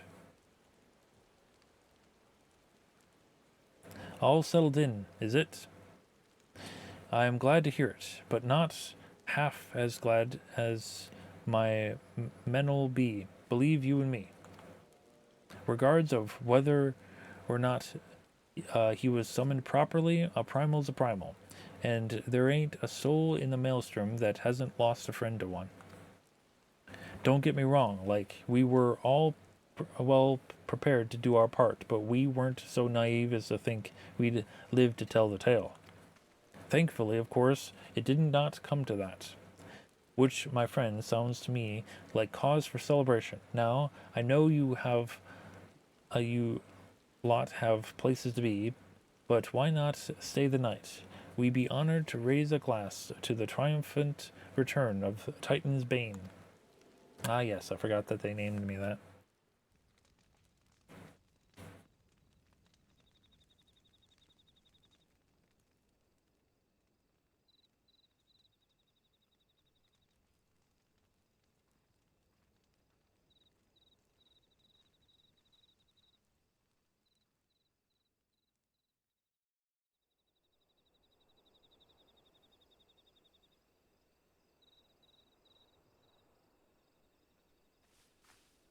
Who goes there?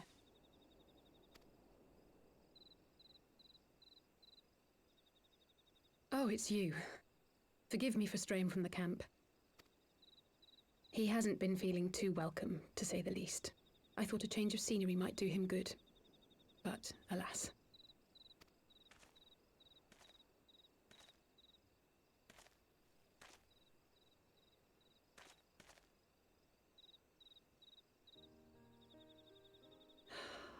It's so quiet out here.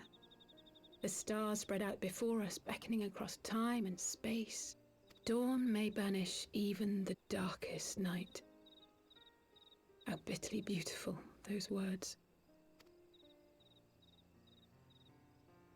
I should be stronger for all my experiences, yet my heart aches more than ever. I never understood why Grandfather gave his life that day. I thought that if I came here, I would find the answers I needed.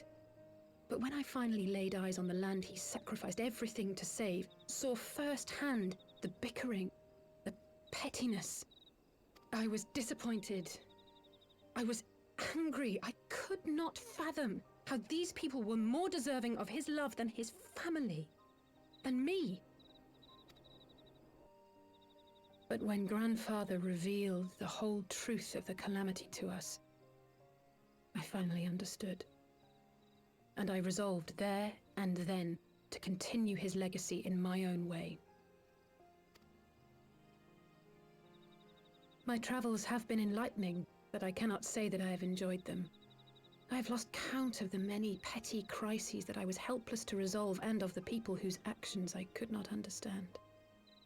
There were others, of course. Good people. People with whom I felt a kinship, whose lives I could not save. I found myself asking what it was all for. Why try if I was doomed to fail in the end? But then I recalled grandfather's words to my father, years ago, before he left Charlayan behind forever. To ignore the plight of those one might conceivably save is not wisdom, it is indolence. We must all protect that which we hold most dear in the manner of our own choosing. We have to try, do we not? Of course, it's one thing to try and another to do. There were times while I was tracking the warriors of darkness when I faltered, when I was afraid. But then I thought of my brother, of Urianger, of you.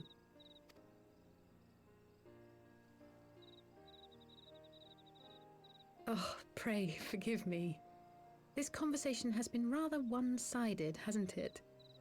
Mayhap you could recount some of your adventures in Ishgard.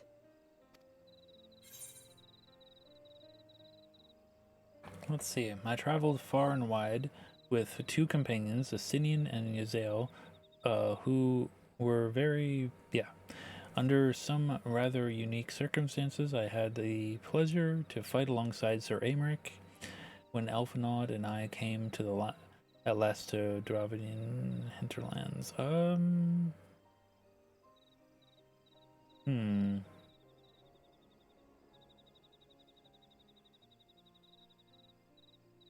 Yeah, why not? Why not talk about Estinian and Izel? Why not?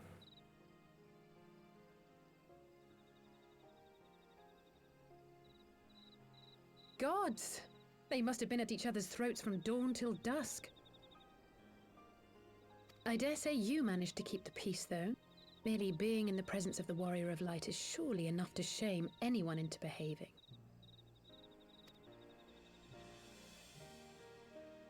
The hopes and dreams of so many rest on your shoulders, Warrior of Light. As long as the sun rises, we can but carry on, for the sake of those we hold dear.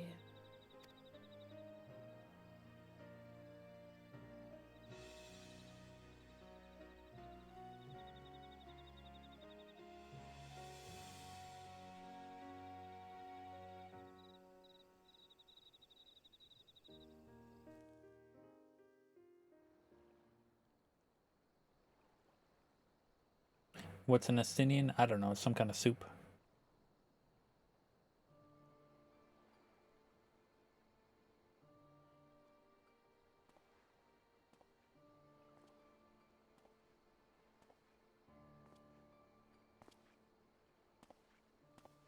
To what end dost thou cling to the tainted gifts of the Mother? Every tool has its purpose. Even this.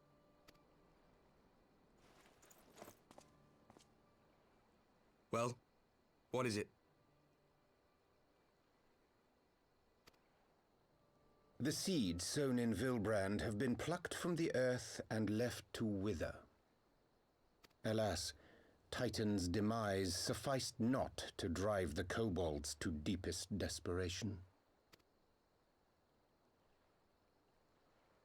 What did the man in white have to say? That we are to proceed as he did first set forth. Well, that's easy for him to say! It's not his bloody world on the brink of destruction, is it? Be thou well reminded that with an end to Ishgard's unrest, naught now remaineth to preoccupy the Scion's thoughts, and thus may they devote their every energy to thwarting thee and thine. I foresee only greater difficulties ahead. Foresee? Are you sure you don't welcome them? I'm starting to think you might hold a candle for your old friends after all. Pray do not mistake mine intent. I but look upon the path which lieth before us with due trepidation. Shouldst thou be of like mind, pray consider then another course. For the power to invoke the ardor belongeth not unto the Ascians alone. With thine own hand strike down thine enemy, the so-called hero who would see thy home lost to light. Do but this, and thou wouldst at a single stroke disrupt the all too delicate balance of this realm plunging her straightways into chaos.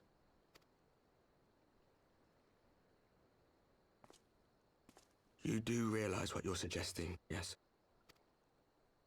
To ignore the plight of those one might conceivably save is not wisdom, it is indolence.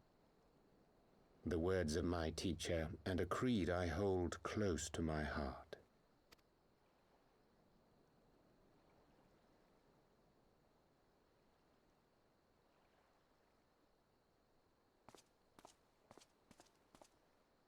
Very well.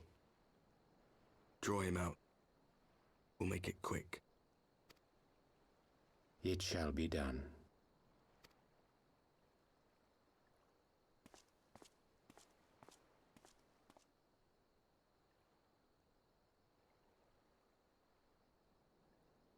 What good a creed one cannot uphold? What hurts soothed? What lives saved?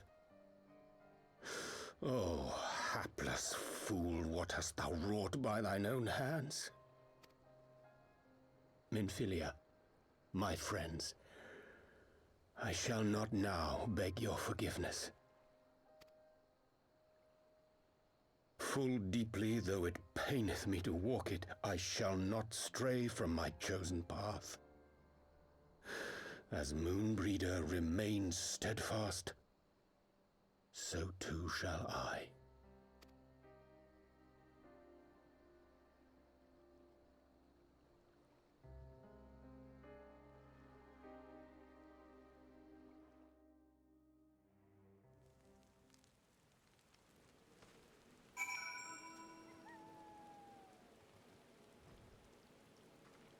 Speaking of soup, you've been giving Final Fantasy XI a try.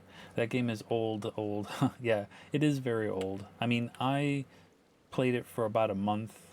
It didn't really get too far, but that was back in 2008. So I assume a lot has changed since. I'm pretty sure it's more streamlined at this point.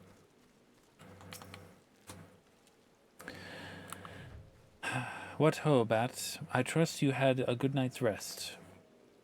I was but this moment speaking with Thancred and Eustola via Link Pearl. They had some interesting news to share. Apparently, during the course of their receptive investigations, both came across crates which had once borne Ishgardian seals. 'Twould seem that someone in the capital has been very busy indeed. According to the Temple Knights,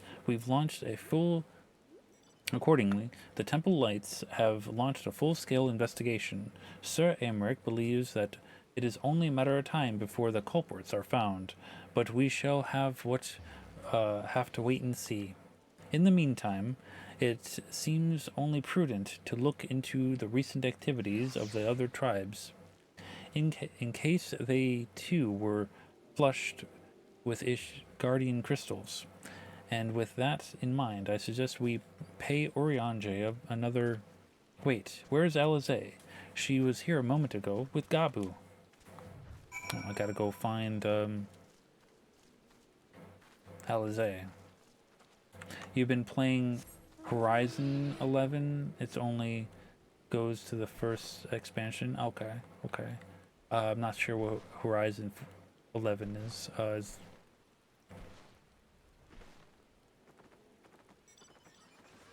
Alizé, where are you?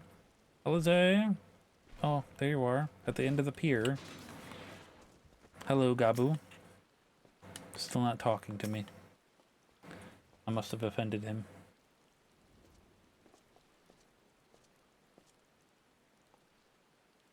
Ah, let me guess. It's time to leave, is it? My apologies for disappearing again. If it's any consolation, I have already packed my things. How is he?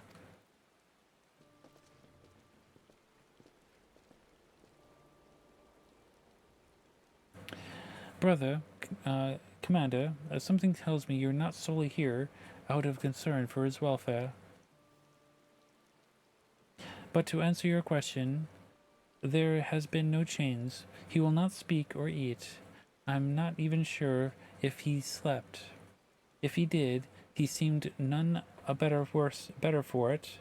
He just shuffles about with what's that same expression on his face.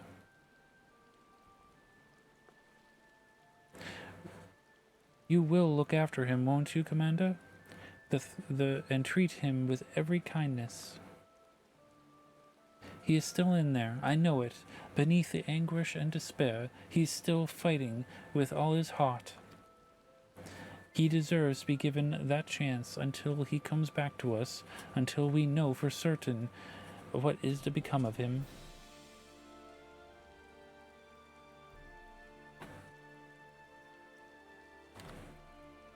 Aye, aye, you need not worry. If he hadn't risked his neck to warn us and help you secure the better part of the crystals, this could have turned out a damn sight for worse than it did. Well, we'll not soon forget that, and nor will the Maelstrom Command.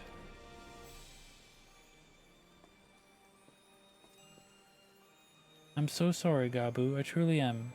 You should never have been made to, and I know I cannot possibly understand. Mayhap there's nothing I can do or say. The pain, the anger, the helplessness. Hold fast to the memories of better times. Remember them as they were. And when it hurts so much that your heart feels it fit to burst, let it burst. Let it burst and fill up again with your love for them, and never ever forget. Come along, little one.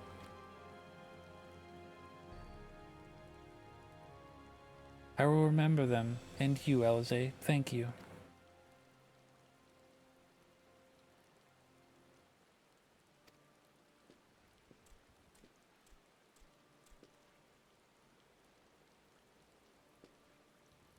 Have faith, sister. Your words have reached him. In time, he will recover. And those who orchestrated these events will be made to answer for their crimes.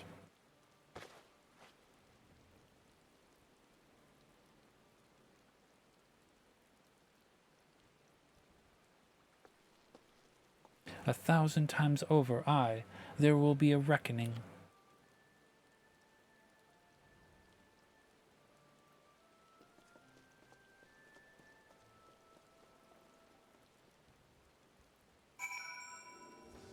It's a private server for people who wanted to experience how it used to be. Interesting. Wait, where am I going? Oh, the Waking Sands. I got an Aetheryte ticket for that.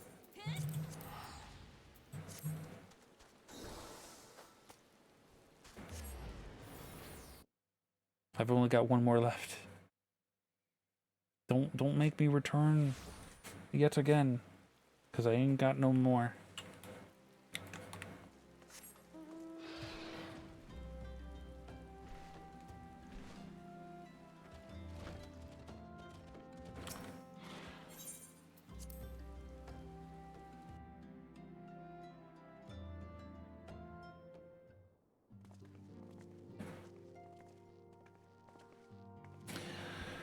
We have heard the glad tidings from the mines, my friends. By the grace of the 12 and your most valiant efforts, the people of Limsa Lominsa may rest easy. I would like to think so, yes. Though we failed to prevent the Lord of Crags from manifesting, we did succeed in weakening him, enabling our friend to dispatch him before the Warriors of Darkness could make their matters worse. 'Twas by no means an unmitigated success, but it will have to suffice. Then let us speak of another matter, one which weigheth heavily in my lady's mind. As thou didst request, I sought the Goron oracles that we might better understand the aims of the warriors of darkness. Though their copious use of allegory defieth any single interruption, the oracles paint a most disturbing picture, one of worlds parallel to our own, yet and apart yet linked, reduced to ruin with every umbral calamity. 7 times have they succeeded. Then of 10 and 3, only 6 worlds remain. Aye, all is as my lady Minfilia spake unto thee. As for what becameth of these reflections when they and the source are rejoined, frail flesh undone in umbral fires, each soul surrendereth to her call, to flow onto the endless sea, there to endure as one and none. Then if the warriors of darkness succeeded, everyone in their world will die. In essence, the verse spaketh of the renoculation of the flesh and the subsequent return to the life stream. However, this fate may yet be preferable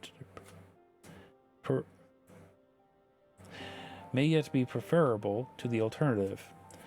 For if the first were to fall to transcendent light in the manner of the warriors of darkness described, it would give way unto a void wherein none may know either life nor death. Far be it better to die, thy reason, for in death there is life. The essence of a soul which remaineth unto the source may be born anew, saved, such as at last is their belief, I surmise. That is true, gods, no one would ever have to make such a choice. Ere we speak further on the subject, I would share with thee another recent discovery. It would seem that the several sizable shipments of crystals have been delivered into the hands of certain Allegan parties. Alamegans? Strange. And you believe this to be the work of the same Isgardian smugglers who supplied the beast tribes? I know beyond a shadow of a doubt, and lest thou wonder at their motive, I would remind you that the Ascians did once attempt to bring about summoning of Rhaegar. The individuals who took receipt of these shipments are refugees among the group devoted to the cause of Alamegan liberation. It may so also interest thee to know that their Ishgardian suppliers appear to be none other than the remnants of the Elaine Orlo's network of spies. Surely you jest, and yet it is not so surprising. Bereft of leadership and hunted by the Alliance, I can well imagine such villains being desperate enough to conspire with the Ascians, assuming they even know or care who their new employers are. All for which is irrelevant, forgive me. We must seek out the resistance group which received the crystals without delay. Bat, Alizé, will you come with me to Little Alamigo? Sure. Why are you looking at him like that? Yes, of course. I should like to hear what they have to say for themselves, firsthand. May you ever walk in the light of the crystal. You as well.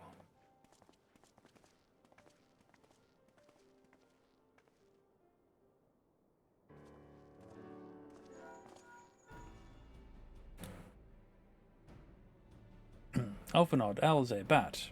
Are you there listening? Good. I have tidings. The Temple Knights raided the smuggler's warehouse less than an hour ago. A courtesy interrogation interrogation of the prisoners yielded confirmation that they were in the employ of, and I hope you are sitting down, a man in black robes. Then you have them, and the crystals too? What few remained, regrettably, it would seem they dispatched one final shipment in the hours before we struck. 'Twas bound for Little Alamigo, we are told, where I believe where it will be received by members of the local resistance group. Since Sir Americ's men no longer have need of my services, I have a mind to head that way. As do we. By happy coincidence, we learned that the shipments but a few moments ago. Ha! And there I was thinking I might finally be one step ahead of the Warrior of Light and his little helpers. Wait a moment, there's more. And I defy you not to be surprised by this revelation. The leader of the Ishgadian smugglers was formerly in the employ of one of Elaine Orlal, the infamous Ivy herself. Once again, Thancred, I fear I must inform you that... Thancred, with whom else have you shared this information? About the smugglers? No one. As I think I mentioned, the raid was less than an hour ago. I was planning to contact your Stola next, but there's someone else you would have me notify first? No, there isn't.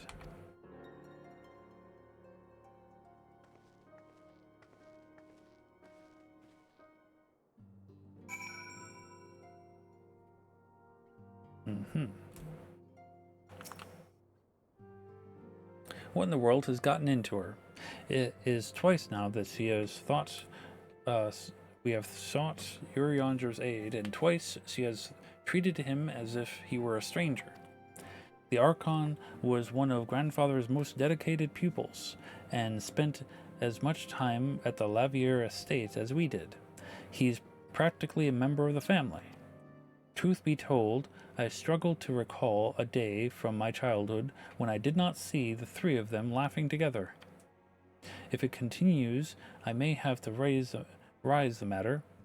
Later, though, Little Alamigo awaits. To Alamigo! Or Little Alamigo. Not Alamigo yet. That's in the next expansion.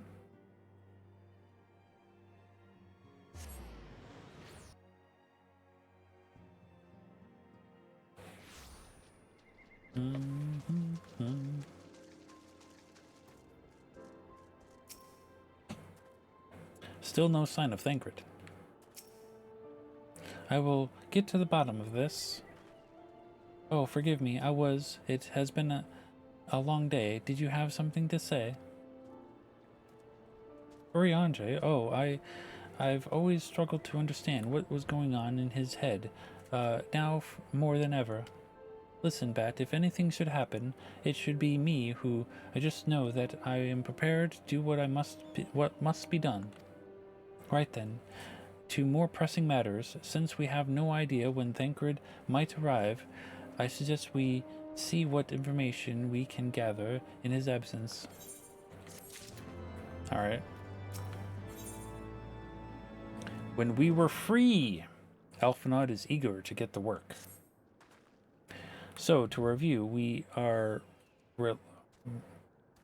reliably informed that the members of the Alamegan resistance operating here have taken respite of several large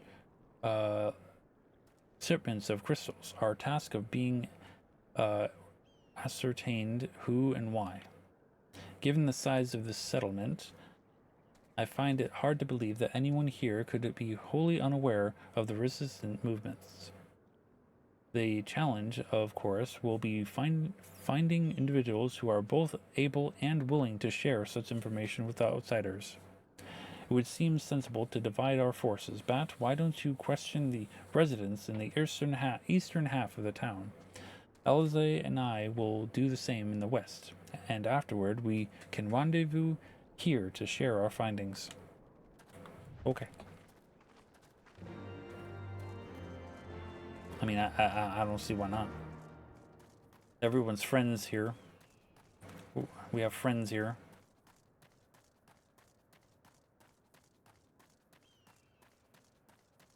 Hello, sir. Resistance, damned if I know. That's not as if I as any use to them.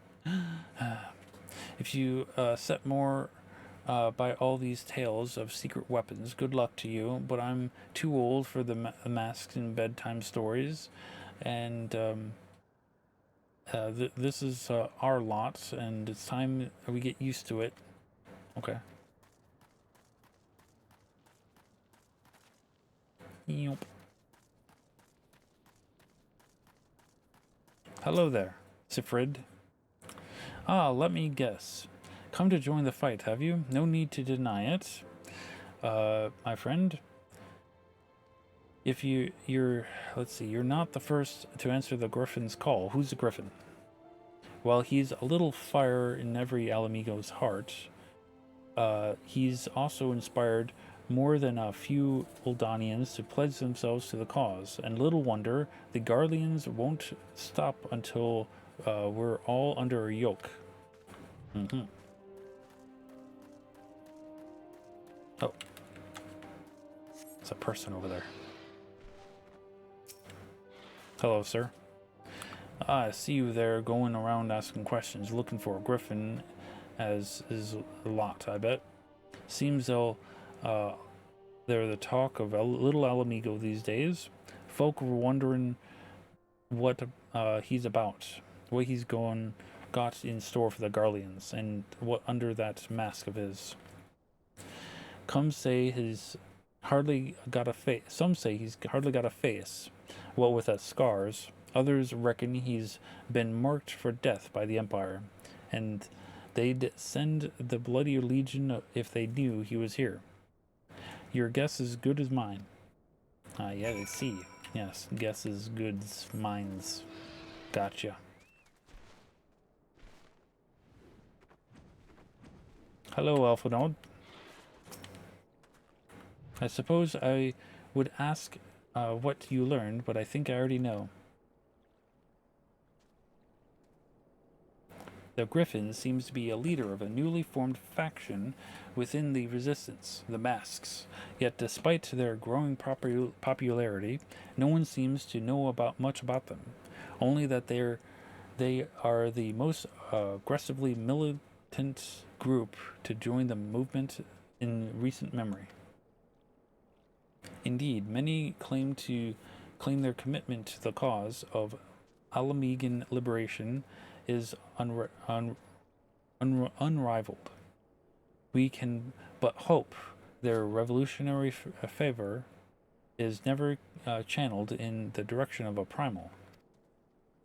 Though I feel confident that this is the group which received the crystal shipments, we lack proof. Before taking any action, I would speak to the settlement's leader to confirm my suspicions, and mayhap enlist his help while I am about it. Given that you and Gundebold are already acquainted, mayhap it would be best if you took the lead, shall we? Okay. Gundebold. Gundebold.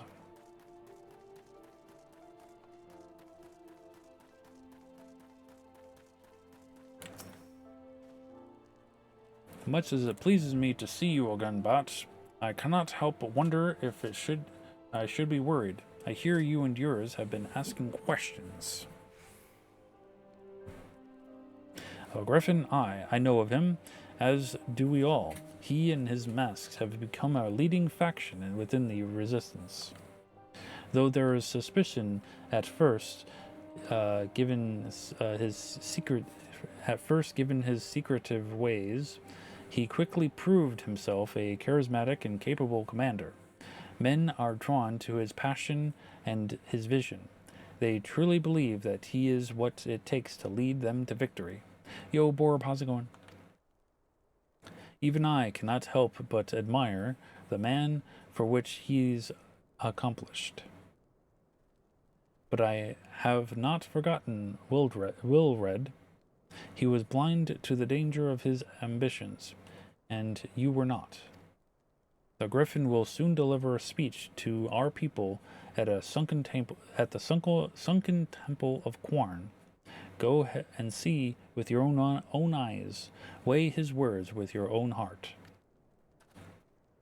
How convenient. 'Tis but a pity Thancred is not here to join us. You two go on ahead. I shall stay behind and wait for him.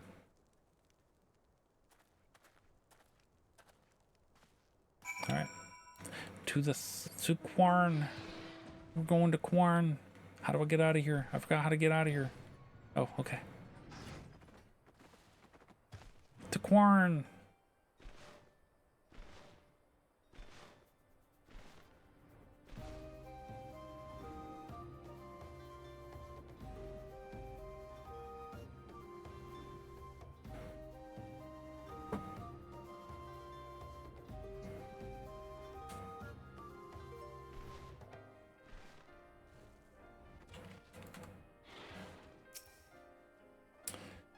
You had only a few hours of sleep, but you're okay. How am I? I'm doing fairly well. I'm sorry that you didn't get a lot of sleep. Hopefully you can get more, you know, your next sleep cycle, you know what I mean? Or maybe take a nap midday. But I'm doing fairly well. Has it begun already? I hear voices coming from within.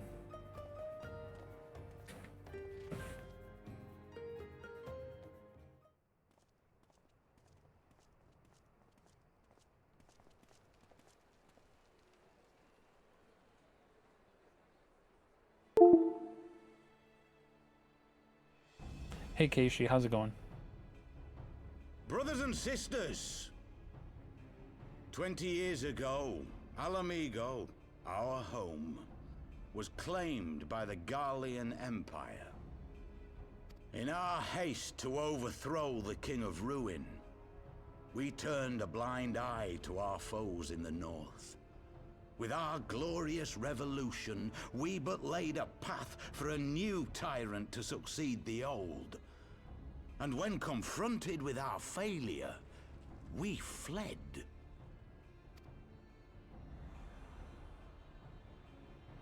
Not a day goes by that I do not think of those we left behind. Think of them and feel ashamed. And I know each and every one of you feels the same.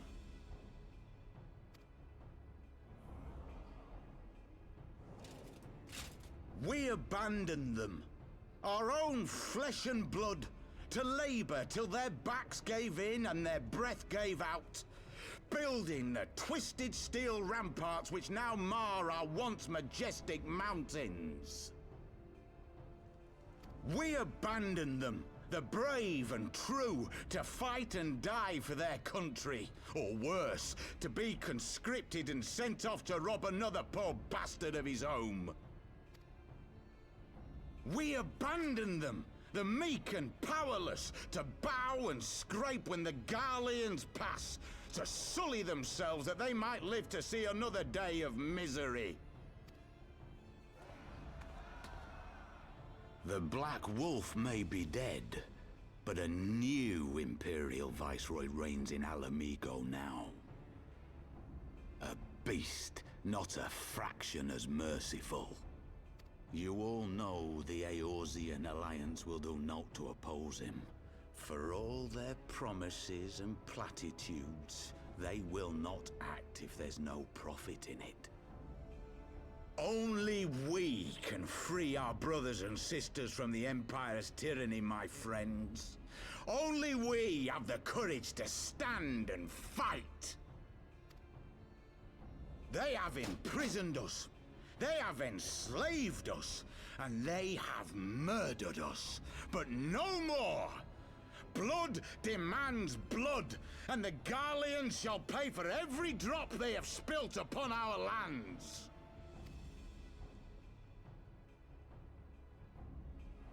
This I promise you, for we have a power within us, my friends. A power befitting our pride, our righteousness. Only join us, and we shall grant you the means to unleash it, and together we shall see the Alamegan standard raised over the mountains of Gia Arbania once more!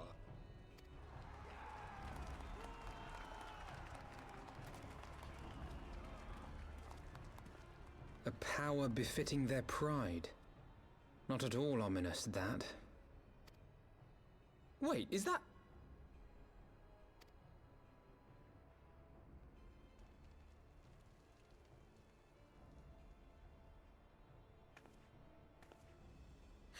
What are you two doing here? I could ask you the same thing.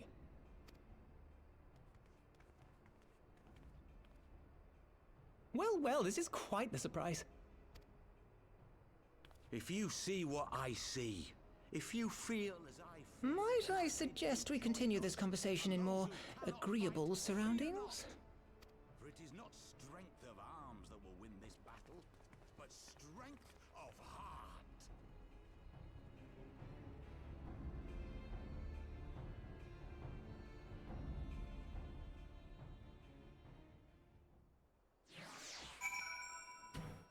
Sloppy, indeed. Indeed.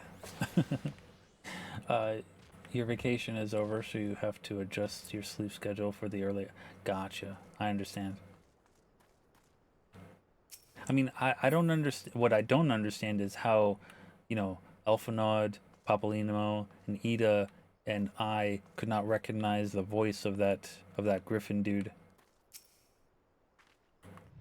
Of all the places to meet, it has to be a fate. Mayhap it's my imagination, but you seem rather more rugged and world-weary than last we spoke. I mean, we did fight a dragon or two. Words cannot express how glad I am to see the both of you well, alive and well. And you, though it was pretty obvious that you and Bat would be fine. The Crystal Braves never had a realistic chance of capturing any of the Scions, divided as we were, and distrusted by the better part of Eosia. But if you were truly believe that, forgive me, what exactly have you been doing all this time?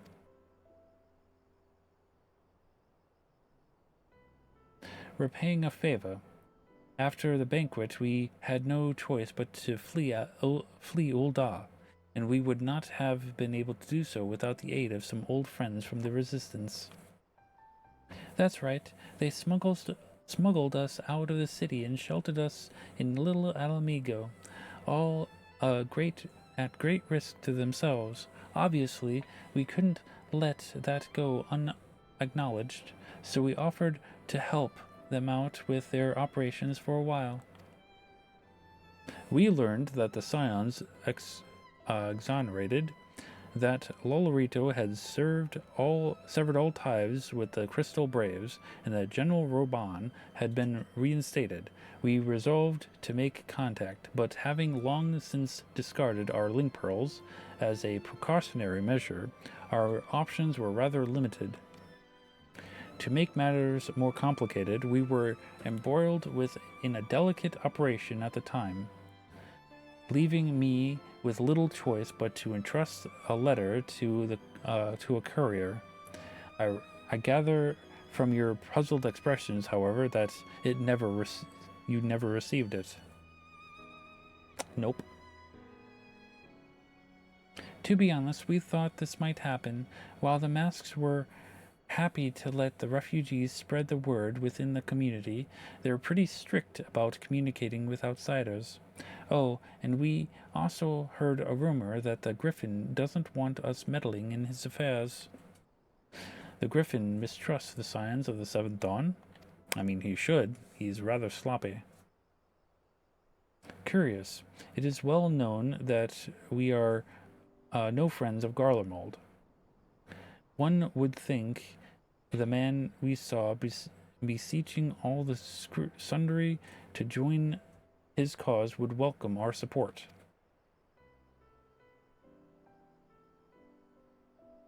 Ah, I should say that the man you saw was not in fact the Griffin, but an impostor, and a talented rabble-rouser to boot. 'Twould not surprise me if we were responsible for the majority of the public of these. He were responsible for the majority of these public appearances. As you may have gathered, the Griffin is an extremely cautious and distrusting man who has made every effort to conceal his identity. Even when we participated in a raid under his direct command, we were not permitted to approach him. It is hard to know what to make of it all. The secrecy, the impersonators, the masks. I mean, you're wearing a mask. What? It's not as if I'm making all of you wear one. It's mine. Mine only covers half my face. It's completely different. Anyway, when we heard the Griffin was due to give a speech, we thought it might be a good opportunity to gather a sense of the man behind the, get better sense of the man. For all good it did. Anyhow, and now that you have heard the whole of it, but tell me, what prompted you to take an interest in the Griffin? Crystals. All the crystals. Summoning? You're not serious. I can't believe it. The Resistance would never even entertain such a ridiculous plan. But the Griffin, well, the man is an enigma. I cannot say with any confidence what he would or would not do. What I can say, however, is that the speech we heard today was not the first to make reference to the power capable of defeating the Empire. The masks have made many such claims of late. I confess I had assumed it to be a mere bluster, but in the context of the shipments of which you spoke, it is not impossible that they are alluding to a primal. Whatever it is, we'll find out together, and if anyone tries to stop us, they'll answer to me. Indeed, that is assuming you'll survive us. Assuming you'll have us. Sorry. Blah. There we go.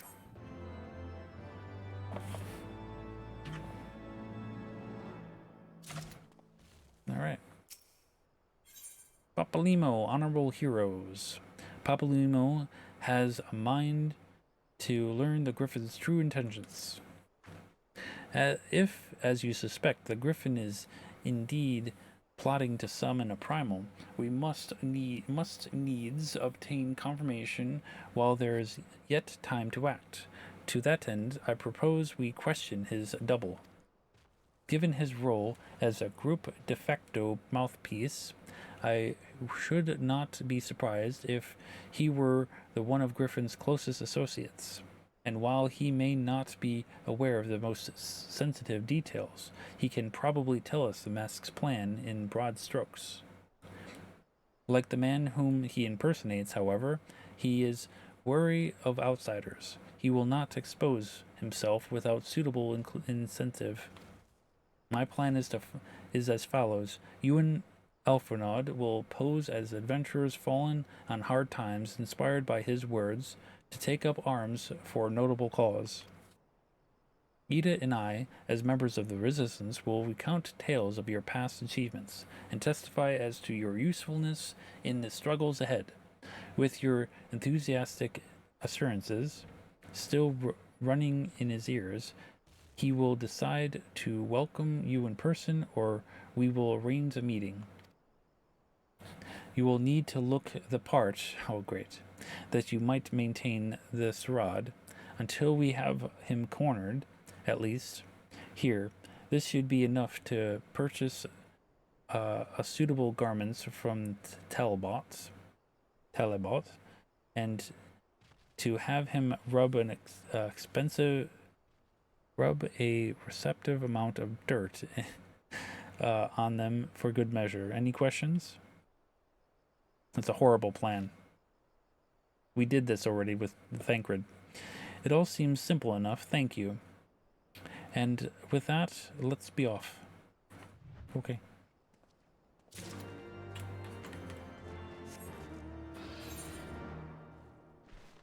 To that one person. Talbot. Who I think was in here. There it is. Talbot. Yeah, want to buy what? I don't know what you're up to, but I want no part of it. I have money.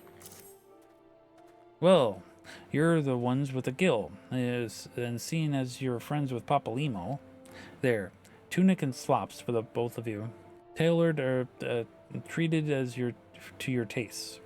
Now off you go, before someone sees us together. Clothes maketh the man, as they say. Right then, I'll go and change and see you at the spot Papalymo marked on our maps. I hope he didn't use permanent marker.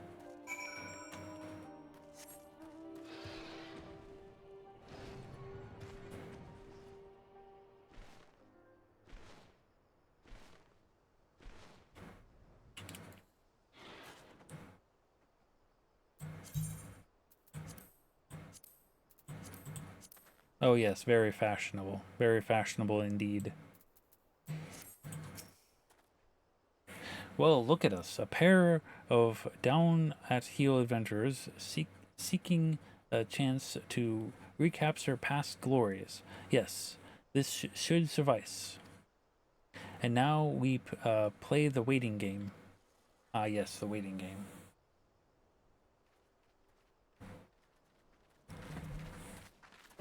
Oh, look, it's the Griffin.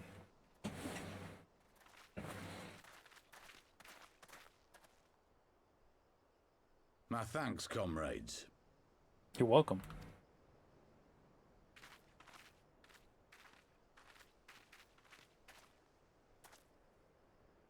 You must be the esteemed adventurers of whom I've heard so much. I understand you have taken an interest in our cause.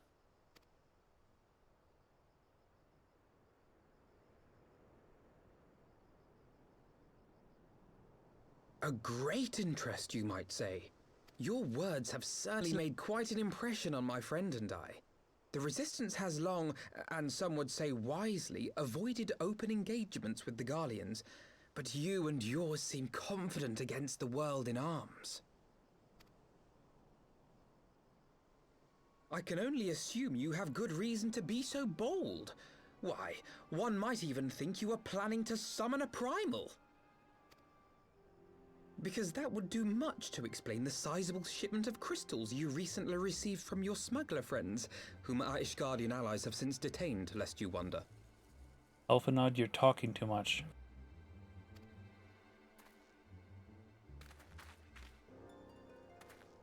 I'd like to hear more about the Griffin.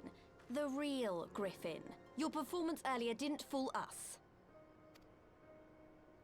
Ah, the famous scions of the Seventh Dawn. I should have known better than to think I could conceal the truth from you lot. You are right. I am not the Griffin, but I speak with his voice, and it was at his behest that we procured those crystals.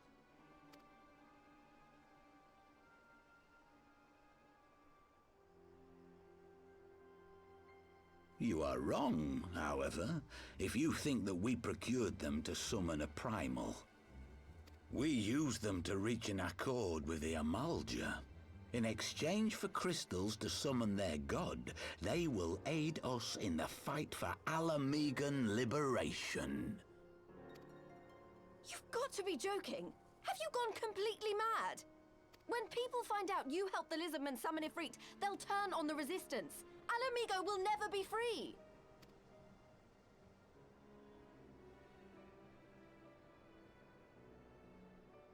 This isn't a fairy tale, girl. We don't have the luxury to play at being honourable heroes. It's because the likes of you wouldn't sully your saintly hands that Alamigo's been under the yoke for the past 20 years. But the Griffin won't stand for it, and neither will we. We're ready to do whatever it takes.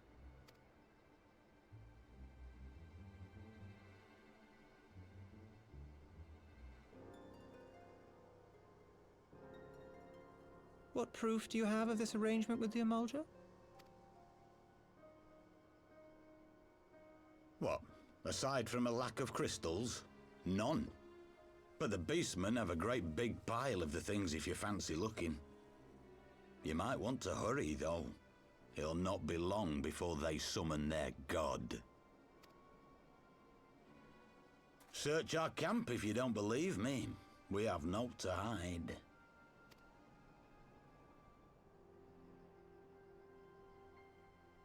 If there is a cache to be found, Ida and I will find it.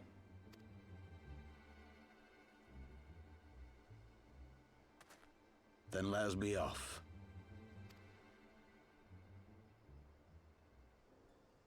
Are you perchance the Warrior of Light?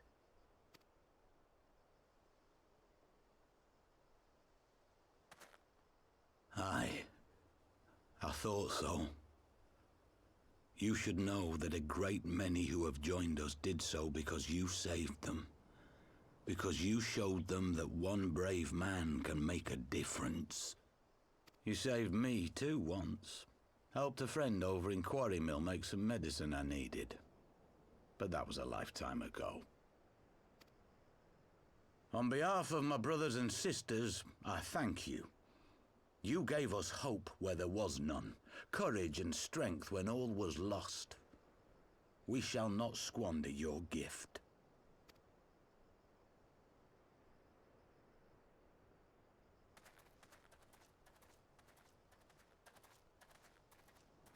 I know that look, Ida, and I do not like it. You cannot seriously be contemplating taking up arms with that band of cutthroats. I just...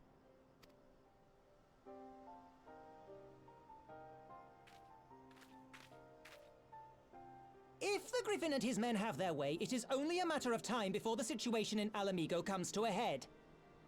Your homeland's future teeters on a knife edge, and any reckless action, however small, could have irrevocable consequences.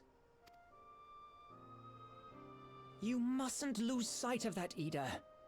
When the time comes, we must all make our choices, but we must do so in full possession of the facts. Now, let us away. There is work to be done.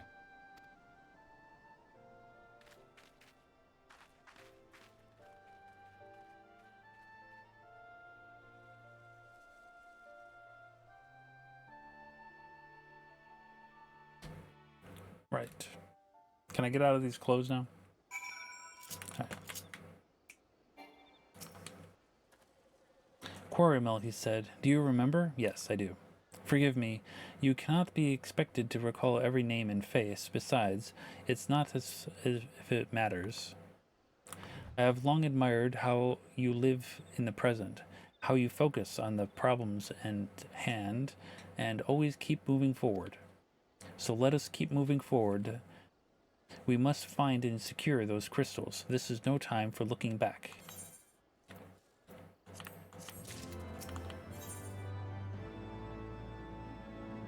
One life for one world. Elfenod would keep moving forward.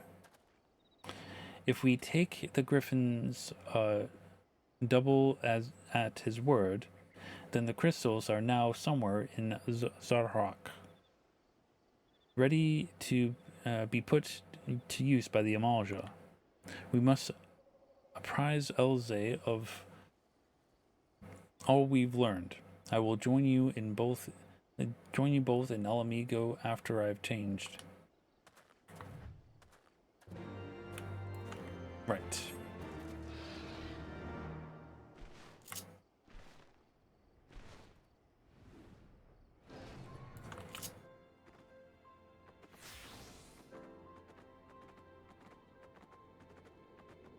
Oh, Thancred is here.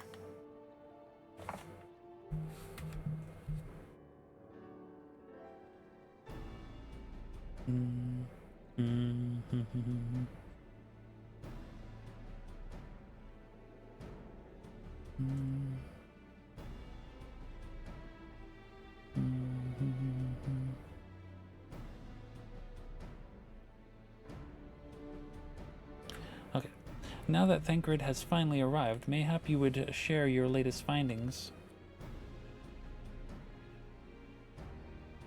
You mean to tell me that while we were worrying ourselves sick, Ida and Papalymo were here all along? Well, Ida will be... Yustola will be relieved, and also angry. Mainly angry, I should think. As for the crystals, what choice do we have? We cannot very well leave them in the hands of the Amalja. For all we know, they could be preparing to summon Ifrit, even as we speak, and we must make for Zahark without delay. Indeed, agreed.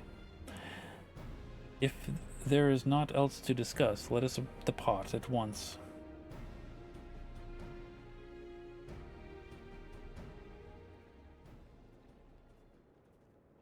Oh, someone's there. It's that masked man. And so they go forth, in accordance to the Griffin's plan.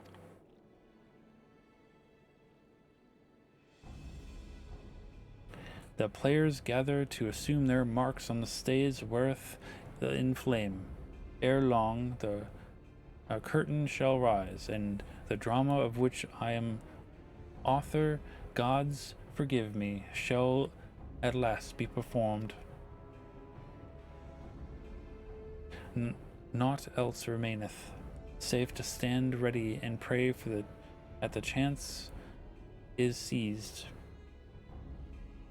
For never shall we know its like again.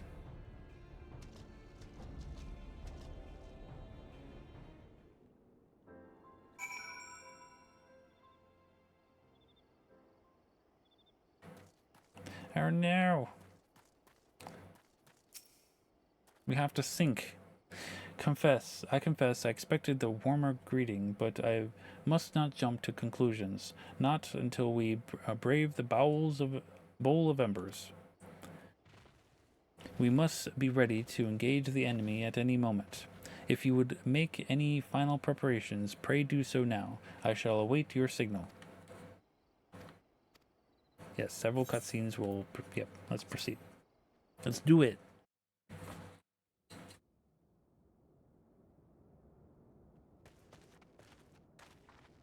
This isn't right.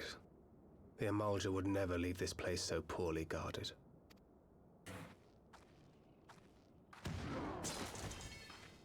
Not willingly, no.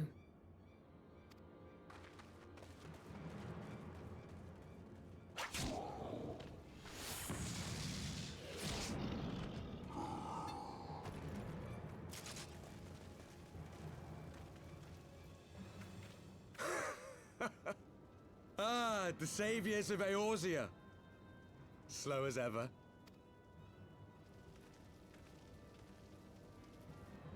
By the 12, will you never learn? You know, you're right. Mayhap it is time for a change of tack. Killing primals, tormenting beastmen, hastening the birth of a new god. It's all a bit much, isn't it? And frankly, we don't have the leisure to do it. But killing the warrior of light, on the other hand, that would soon plunge Eorzea into chaos. One life for one world. A fair exchange! Wouldn't you agree?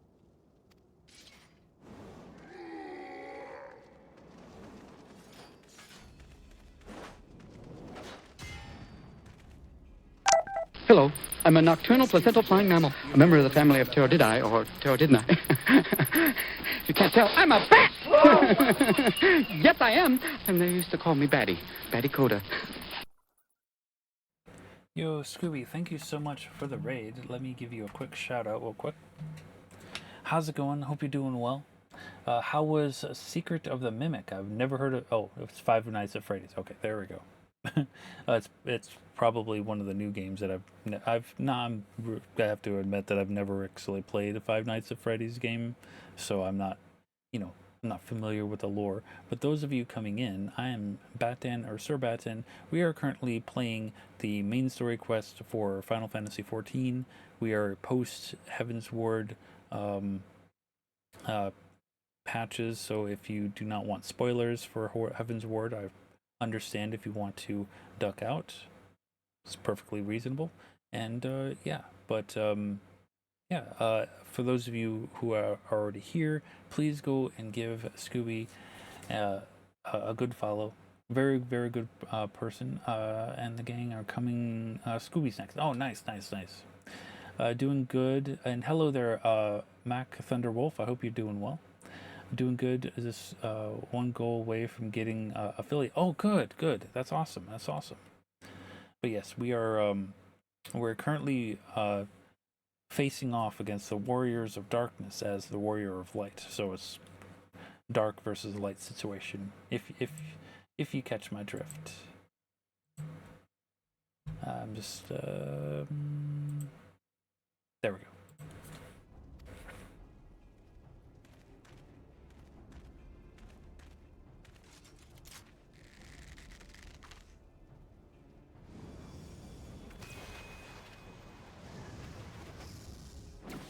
Carbuncle, defend me!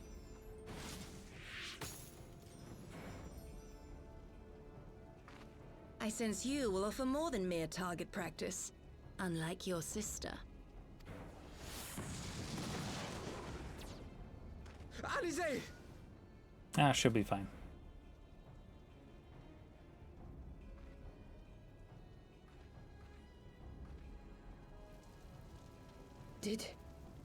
Did I not tell you, Alphino? I am not the girl I once was. My brother was always the clever one, while my talents lay elsewhere.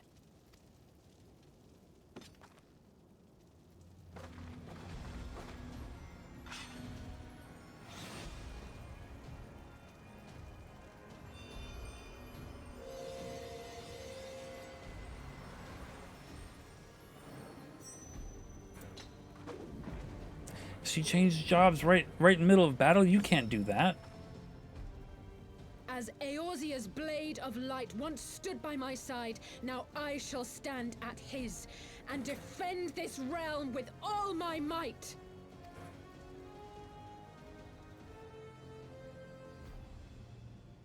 Let's finish this. Okay.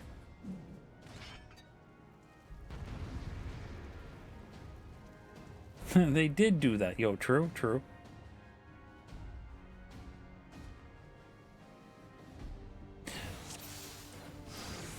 Oh, I got a tank stance.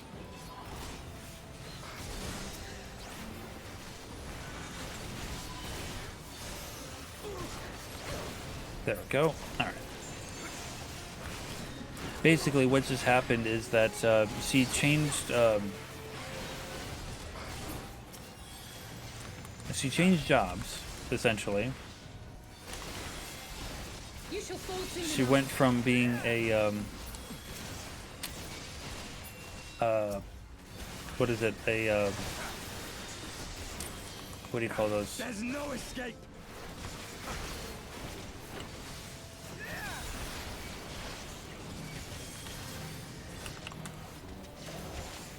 I want to say summoner, but it's not summoner.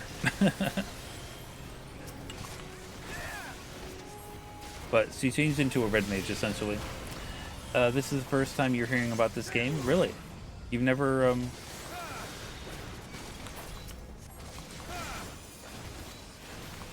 You've never played Final, or heard of Final Fantasy XIV?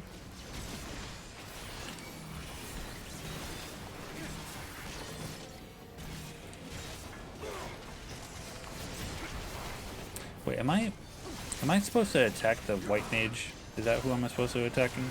Because I can and I will. I mean, it does make sense attacking the healer first. There we go. She can't heal anybody anymore.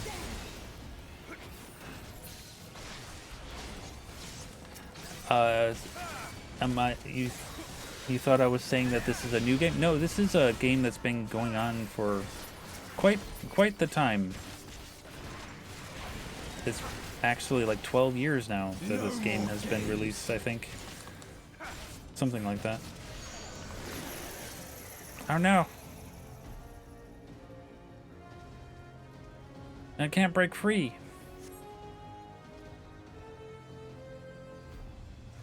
But they keep on adding expansions every 2 or so years. It ends now. This is just the first expansion that they released after the main game. So roughly about 10 years ago. The chains.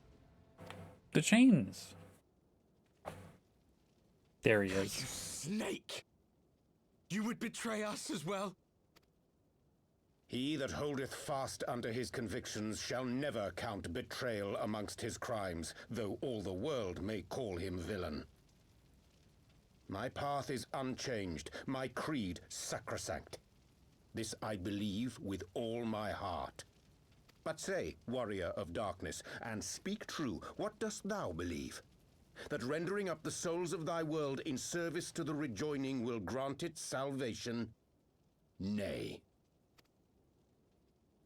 By the 12! Oriange!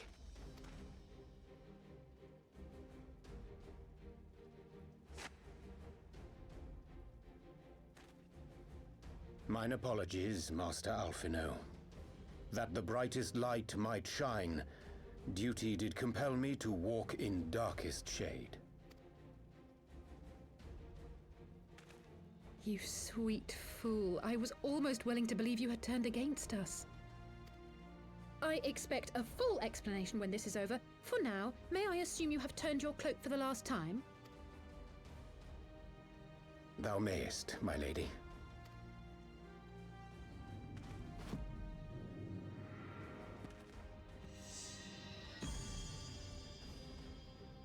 By thy leave.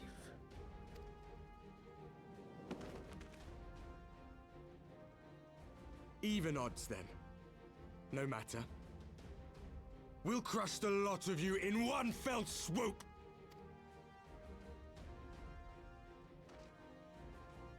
Understood. Hearken to me. We only have one chance. Channel your ether into my blade that I might strike before the mage casts his spell. I cannot do it alone, but together we can defeat them.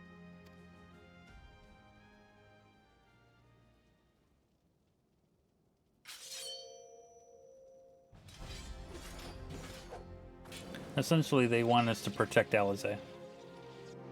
Make ready! They come!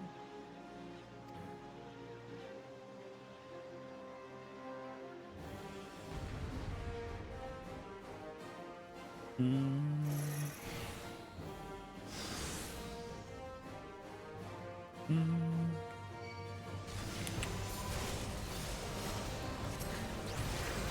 must have more ether.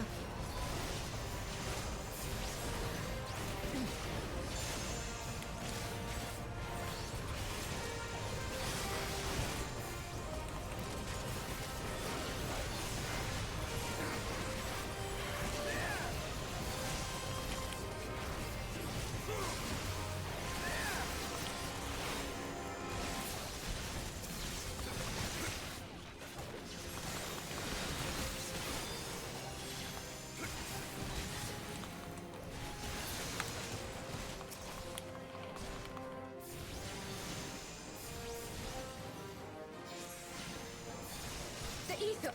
It's not enough! Well, just let me defeat some more of these guys.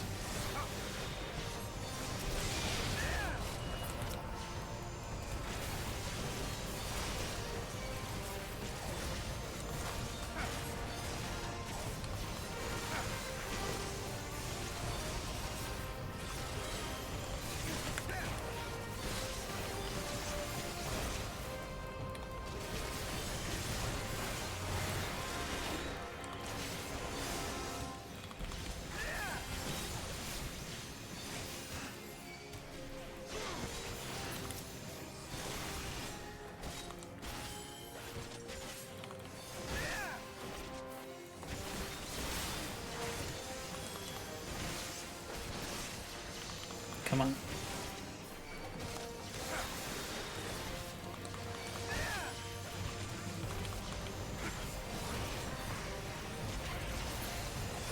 Okay, now I can go and give her some more aether. There we go. We're winning. Feel it. Just a little more.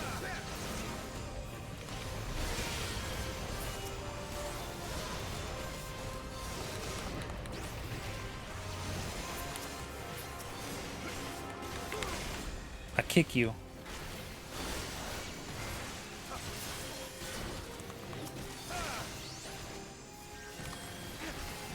Hurry it up, neighbor!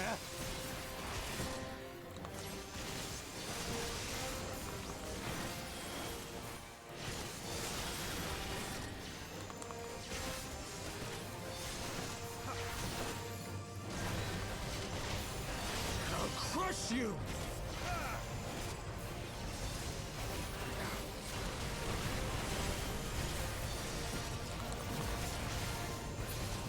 Haha!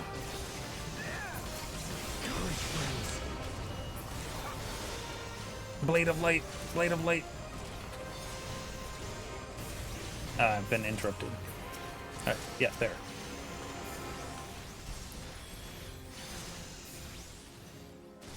There we go, 100%. Yeah, take that. And I kick you. Yeah, kick you. 'Tis done. With this blade, I banish the darkness. Ah. She Not red. like this. She red mage LB3'd. Oh no. Blinding us all.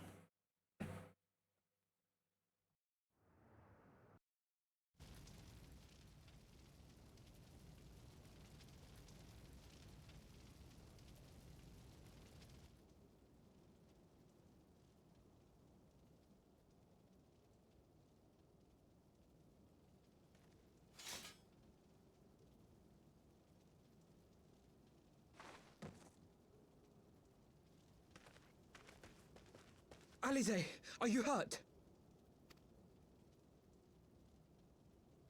A touch dizzy, but otherwise fine. Thank you.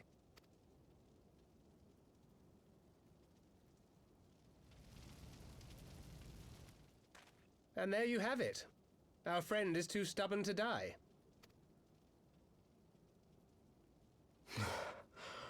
We are far from finished.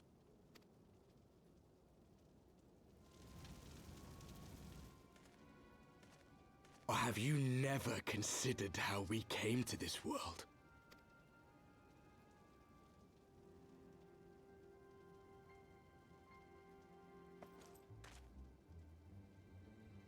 Crystals? You mean, like the Ascians? Just so. As the Ascians flee unto the rift twixt plains with crystals of darkness, so did these warriors come hither with crystals of light. Eloquent, as always. Aye, like the Ascians, we too are beyond death. You cannot defeat that which is eternal. Wait!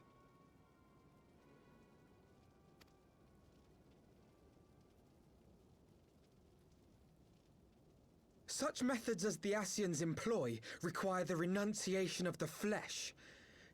You would have had to...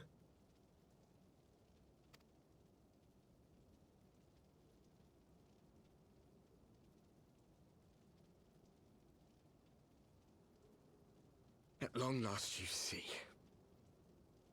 To save our world, we gave our lives.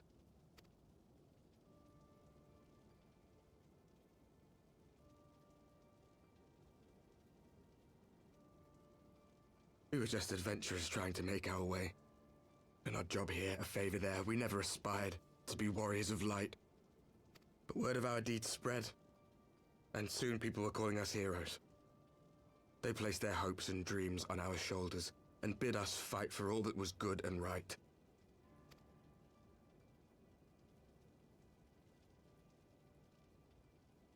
We fought, and we fought, and we fought.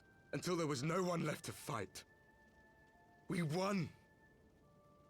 And now our world is being erased from existence.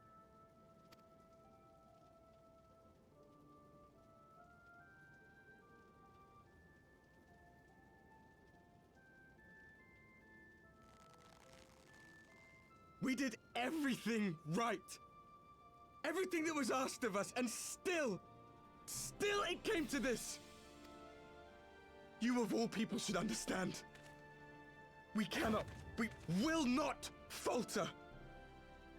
We brought our world to the brink of destruction, and now we must save it.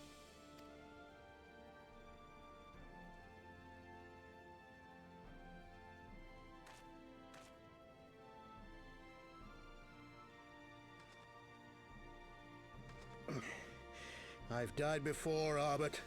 I'm not afraid to die again.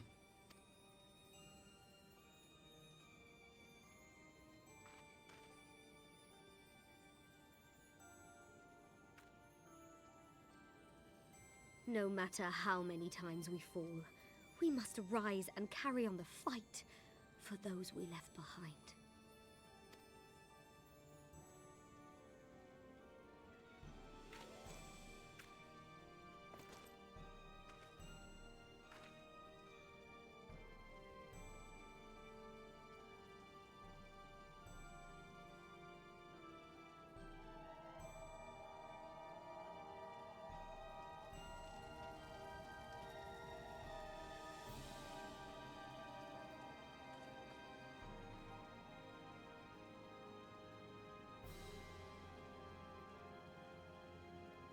To have known the depth of sorrow and embraced the highest sacrifice.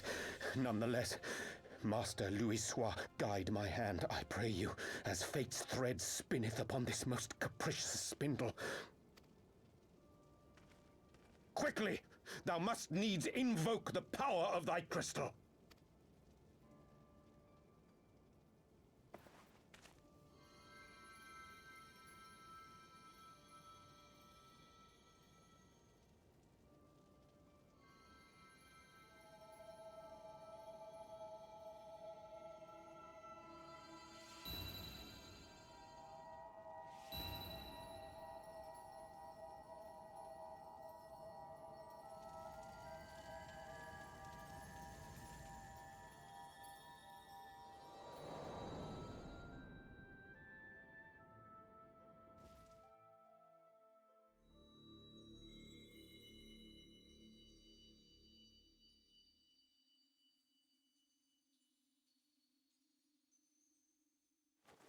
What is this place?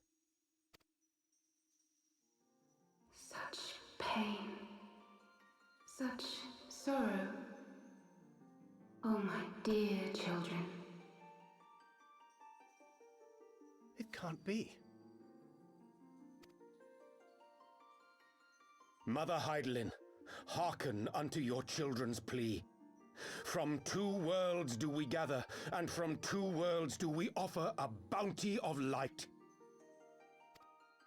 In this desperate hour we do beseech your intercession. We beg an audience with the word of the Mother, with your chosen Minfilia.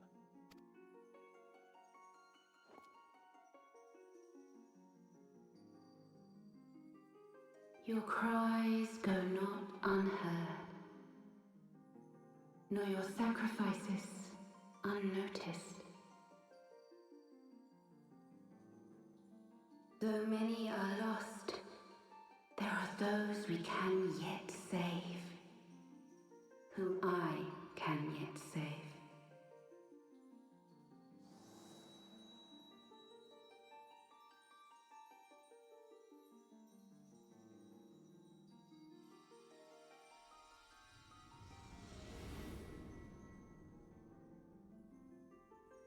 Minfilia.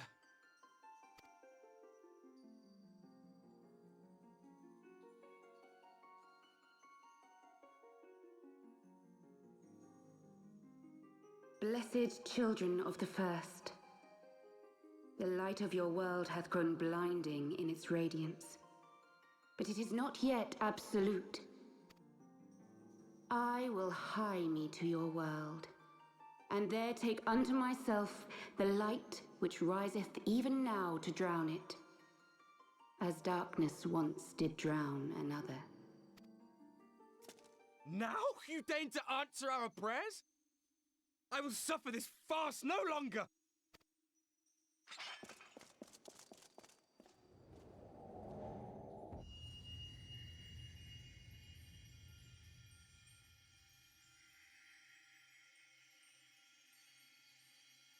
As the Ascians must serve as instruments of Zodiark's will, so too must others carry out the will of Hydaelyn. But for the boon you have granted her, she has grown strong enough to set me free, that I might serve as her emissary. Your suffering, your sacrifice, your supplications, she has heard all. We will not let the first fall to light.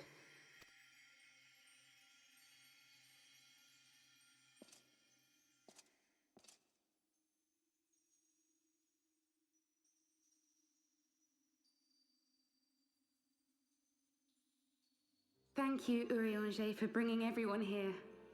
It fills my heart with joy to look upon the faces of my friends once more. In taking you unto her bosom, I knew that Hydaelyn had bequeathed to you a sliver of her grace, granting you strength long sought.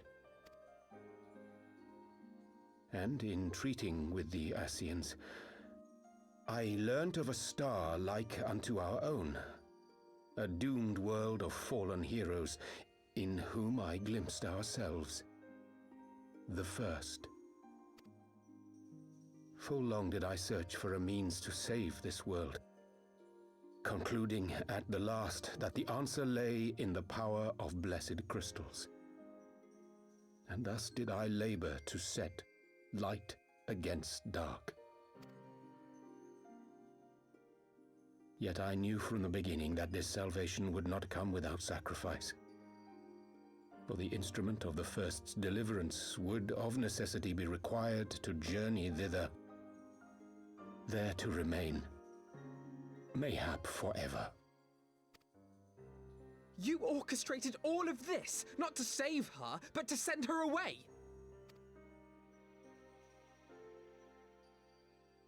One life for one world. Such was the bargain, and you the coin, though it were not mine to spend.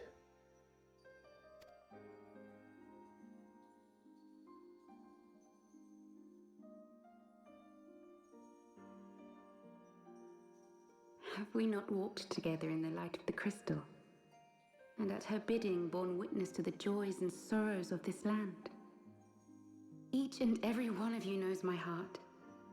If this be the price I must pay, I pay it gladly. You would go alone, then? My dearest Thancred, you who have ever watched over me, I am truly grateful for all you have done on my behalf, as would my father be. Your kindness, your compassion, your love. These are your gifts to me, and our gifts to them, forming a bond which transcends time and space.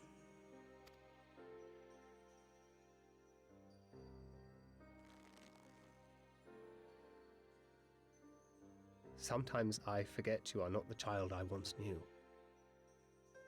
Make me proud.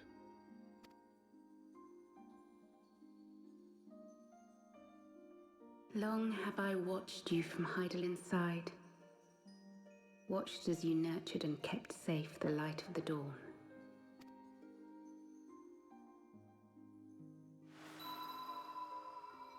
The dark recesses of the world hide untold secrets and dangers.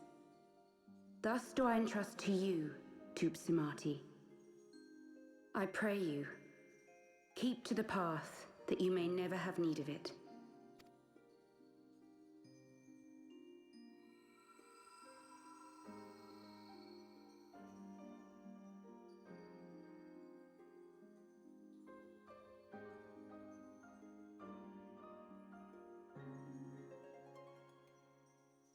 seem the power of our crystals is all but spent.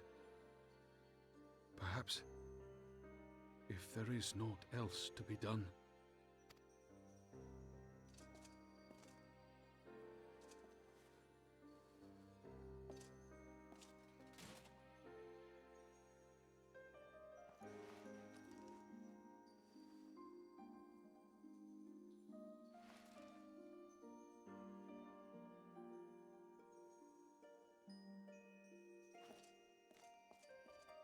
Hear me, servant of Hydaelyn. If you would have us place our trust in you, then I would ask a favor. Take us with you. Take us home.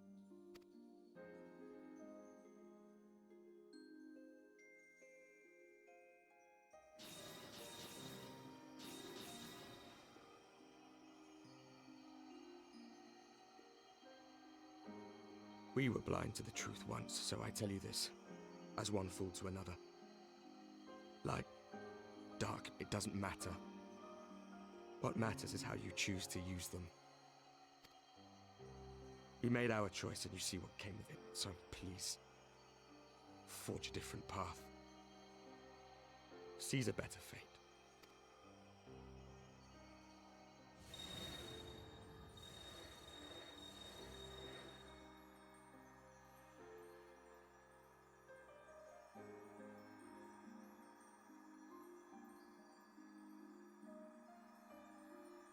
It is a strange feeling. So many times have I watched you depart, my heart filled with worry. And ever did you return to me in triumph. Someday, when I have found a way to free this star from her sorrow, I promise you I shall repay the favor.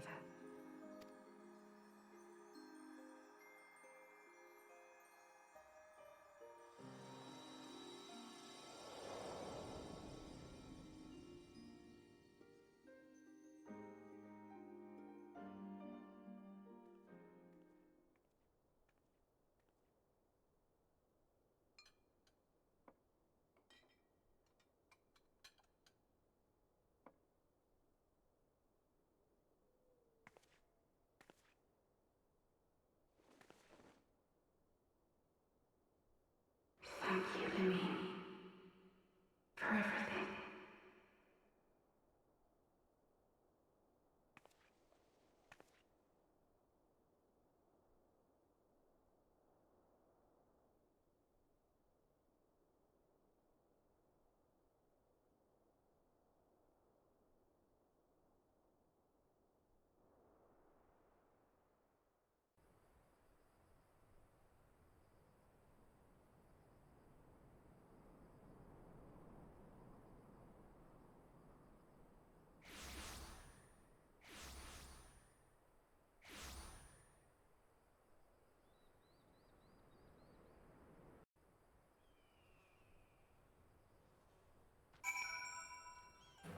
Well now.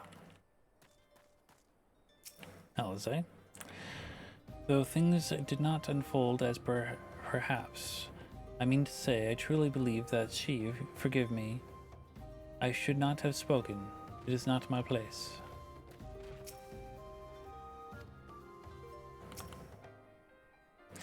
Speak thy mind. I do not expect thy forgiveness. It would seem we are in southern Thanalan again. Minfilia is doing, no doubt.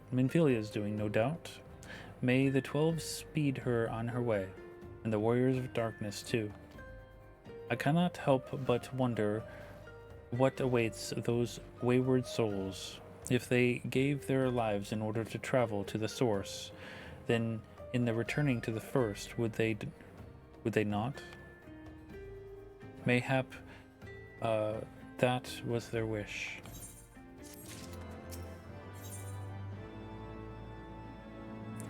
An ending to mark a new beginning. Elfenod seems to be at a loss for words. Forgive me, my thoughts were elsewhere.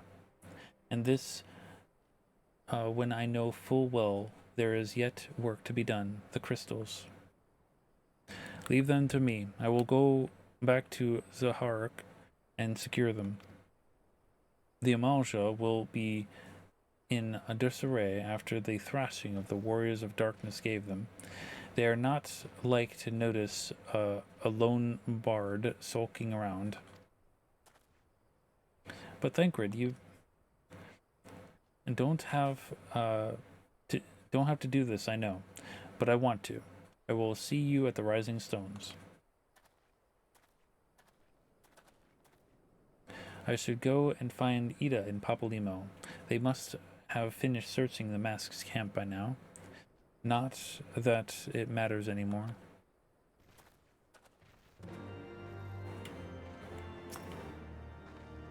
You must be tired, Bat. I know I am. If thou will permit me, my lady, I would ask a question. When didst thou become aware of mine impendent pursuits? When I saw you meeting with that warrior of darkness and the Ascian in white in the great library. I tried not to think the worst. You've never been one to commune with others, so I knew that even were your intentions pure, you would not share your plans with us until you felt that the time was right.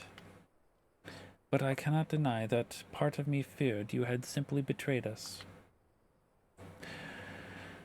Would that there been another way. Know that I took no pleasure in deceiving thee, and that these sins will forever weigh heavy in my heart. I understood why you did what you did, that you but sought to achieve the greatest good while inflicting the least harm. Not many would have the courage to make that choice. Not even knowing what came of your actions, I find that I cannot condone them. I'm sorry. Bat, forgive me, but I believe the events of the day have taken their toll on me. I should like to rest a while. If thou wouldst grant me leave, I would gladly escort thee to the refuge in thine own choosing. Once my lady hath regained her strength, we shall join thee at the Rising Stones. Until then, warrior of light.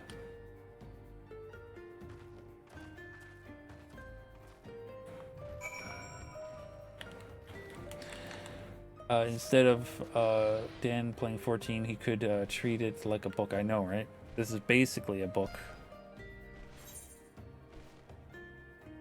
Oh, we gotta go talk to Papalymo.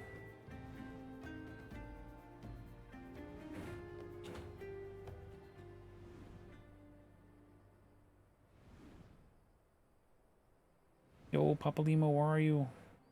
There you go. There you be.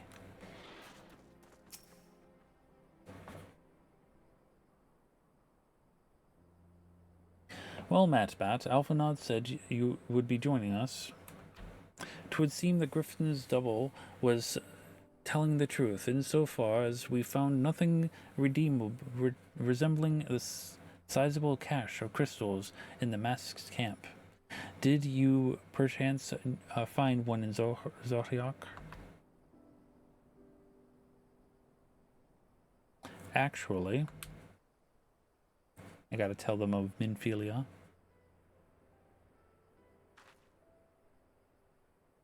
I don't believe it. The crystals, Minfilia, all of it. It's just, I don't know what it is.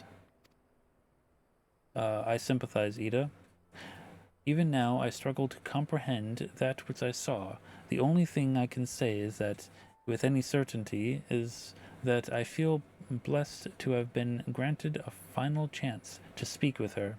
'Twas bittersweet, aye, but also affirming. Elphanod, I believe it is past time Ida and I rejoin the Scions. We have been away for far too long. Though I am loath to leave the Griffin to his own devices, I feel our investigation would benefit from your more dispassionate perspectives, and I hope that we might in turn offer our own opinions on the many challenges that you have faced in our absence. Gods, it's been absolutely ages, hasn't it? I can't wait to hear about everyone's adventures. We should be glad to recount them, and Tataru's tale may well surprise you. Yeah, she was almost tried for treason. Ida, Rhaegar be pleased, it is you. Ida, alive and standing over here before me, in the flesh. I can hardly believe mine eyes. Oh, come now. It has really been so long that you don't remember me? It's Gunderbald. I fought beside your father in the revolution.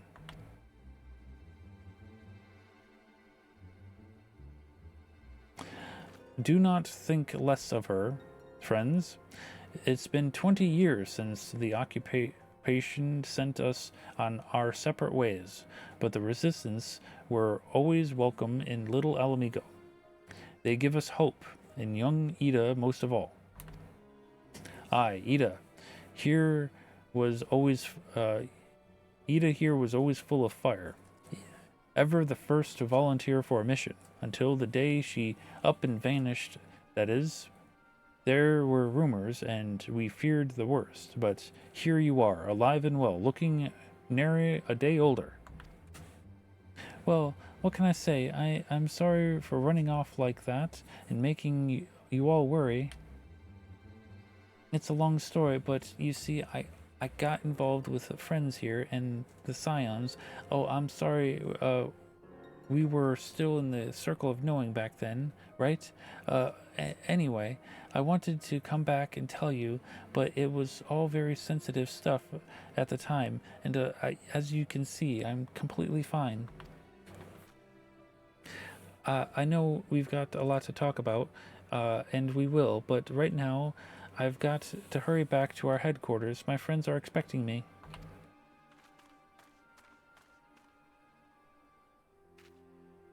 Pray forgive her. It has been a very long day for us all. I promise we will visit again, and at the first opportunity.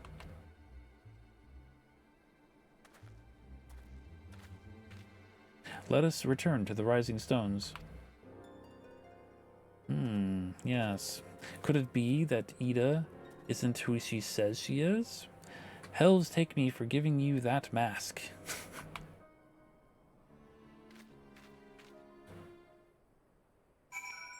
To the Rising Stones in Mordona.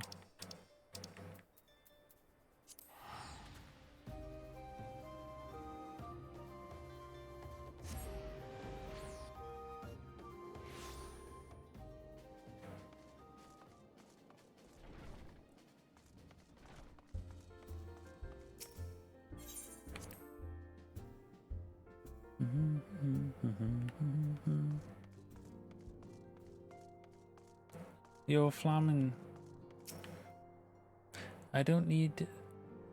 You needn't say a word, Bat. I know. Wherever she wanders, no matter how far, she will always be with us.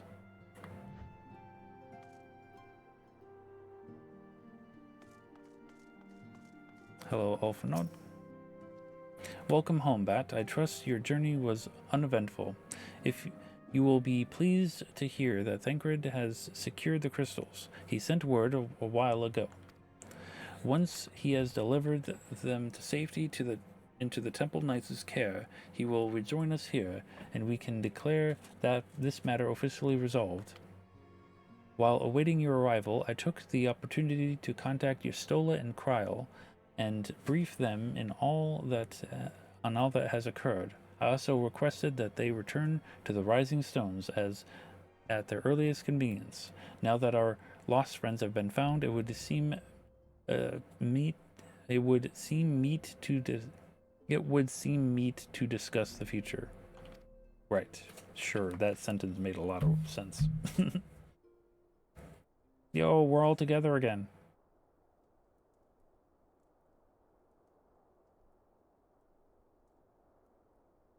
Back in the Solar. It's been too long since we were all together like this. Not since after Moonbraider. Much has changed since then. We ourselves, most of all.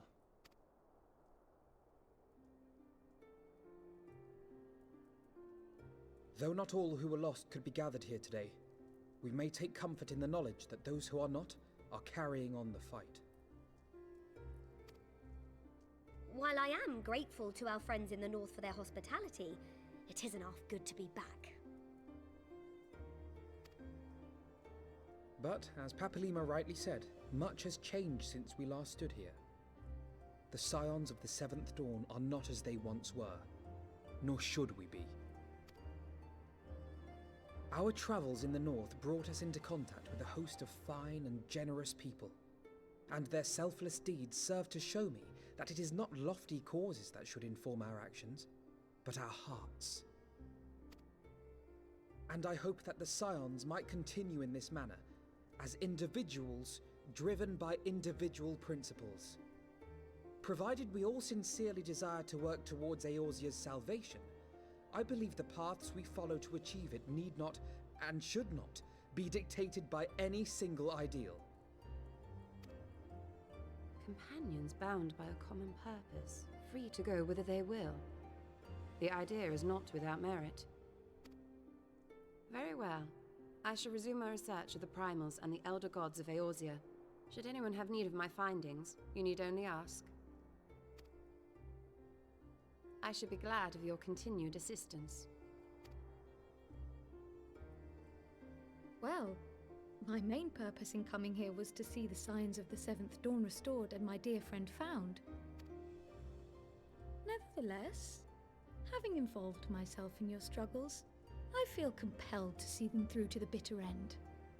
For Minfilia's sake. That is, if there are no objections.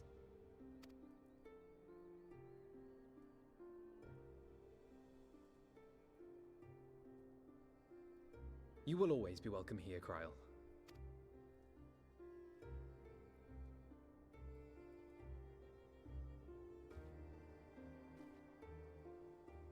Urianger, can we trust you to carry on your investigation of the Ascians as before?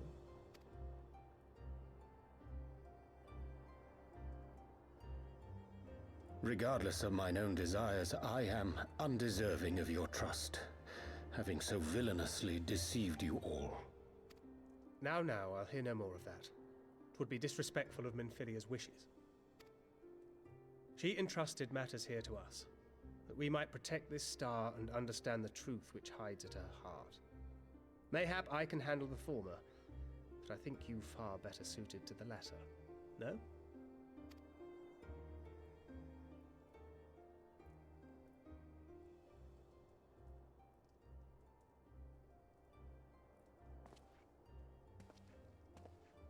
Very well. Then out of love for my Lady Minfilia and Moonbreeder both, this shall be my solemn charge. Papalimo and I should probably return to Thanalan to keep an eye on the Resistance. There's still the matter of the Griffin and the Amalja, not to mention the new Imperial Viceroy. That little lot must be worthy of our attention, right?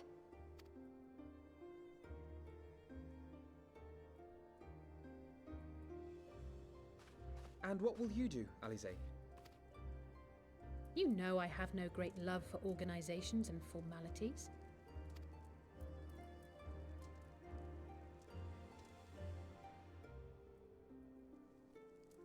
That being said, this new approach you propose is not wholly objectionable, and we've always got him to keep us from bickering. But I will suffer no titles. I am not here for House Leveilleur, nor to walk in Grandfather's shadow. Upon that point, we see eye to eye. If it please you, you may think of me as but another comrade in arms.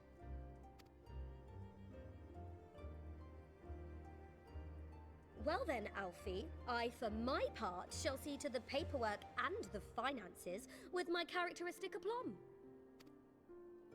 I would not have it any other way, Tataru. And we mustn't forget you. What now for the Warrior of Light?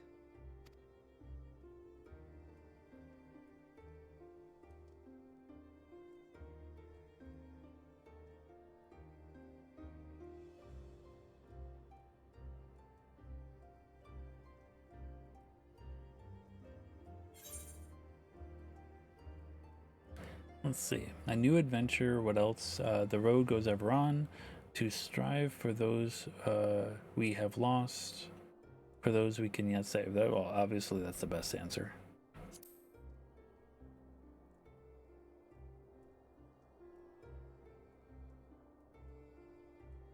Indeed.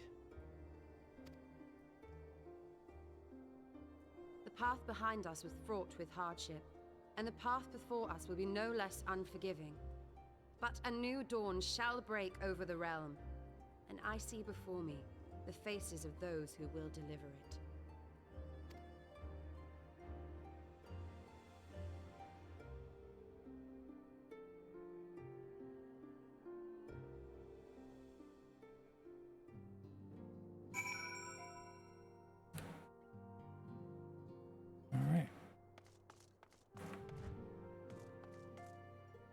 So many people here.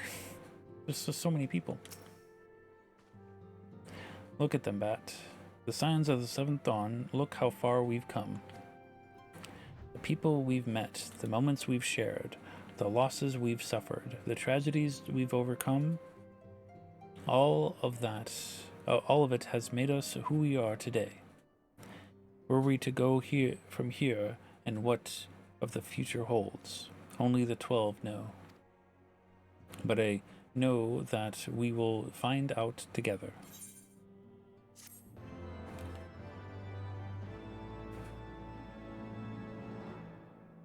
Yay, cutscene, post patch cutscene.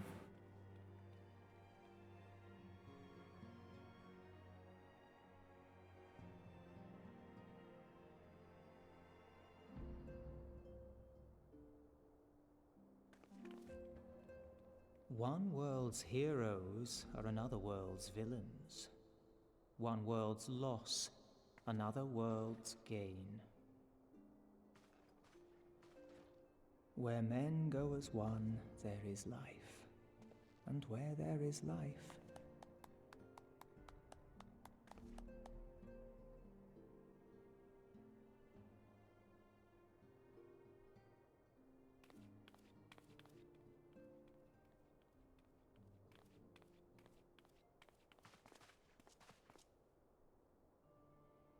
my friends, if I may, I would ask that you entrust Tupsimati to me. Clouds gather upon the horizon, and as Master Louisoix's disciple, I would keep it close at hand.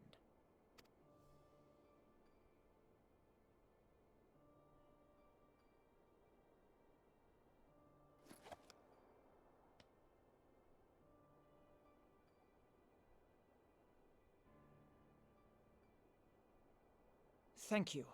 I shall guard it well.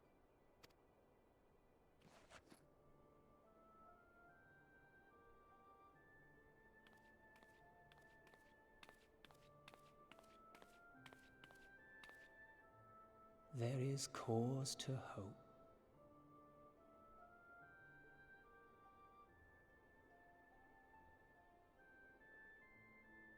For every ending, every parting, marks a new beginning.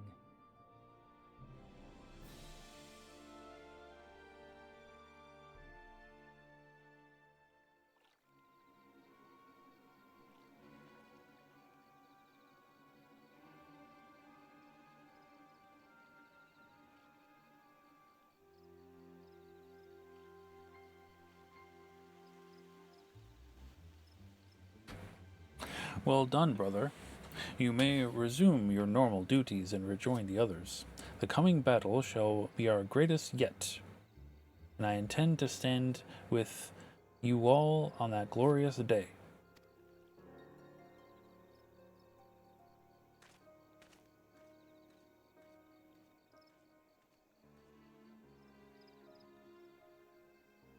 True believers are so readily led.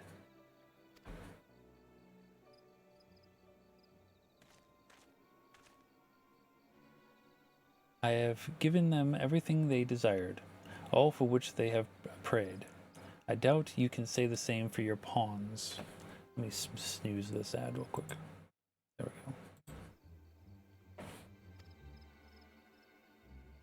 go. get what you wanted then?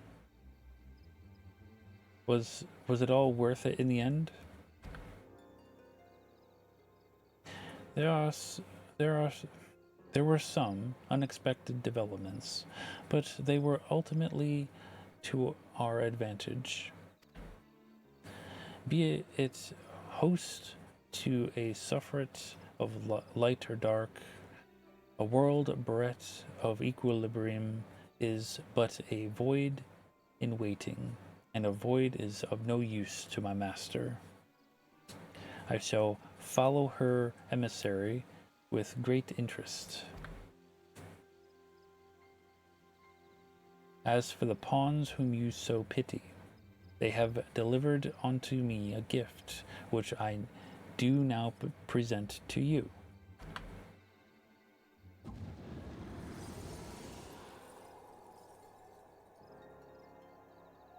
The eyes of Nidhogg.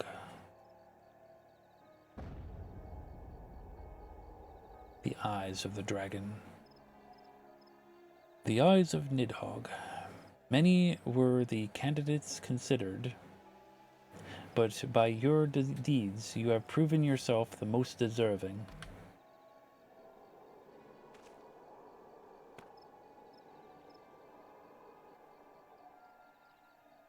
A man of boundless rage and bottomless despair, in whose breast beats a heart which thirsts for vengeance. Only you are fit to wield these eyes, for weal or for woe.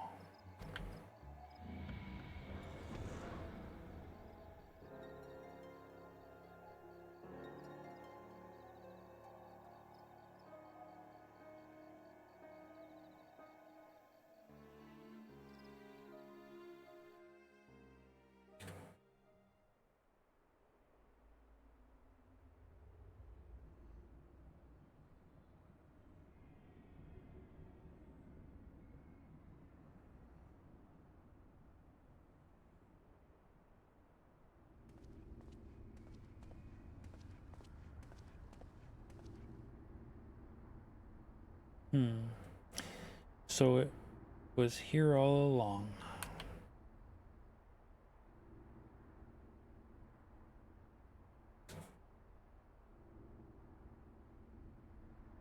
It's Nero. Oh, just you wait, my pretty. You and I are going to have so much fun.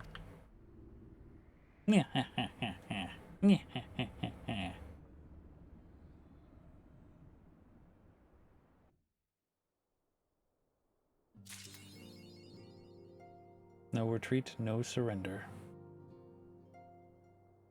And that is it for this patch. Oh, let's I told her everything that happened she needed to know, and I thought it would be best if it came from me. It's strange to think back at the circumstances of our first meeting. We were all so very young, so foolish, so powerless. In that moment, she departed from this realm. For the first, I heard her speak to me. I know this to be true, just as I know that she will one day return to us. In those final moments, she was smiling, was she not? She was proud and hopeful and looking to the future. So I will too. I will.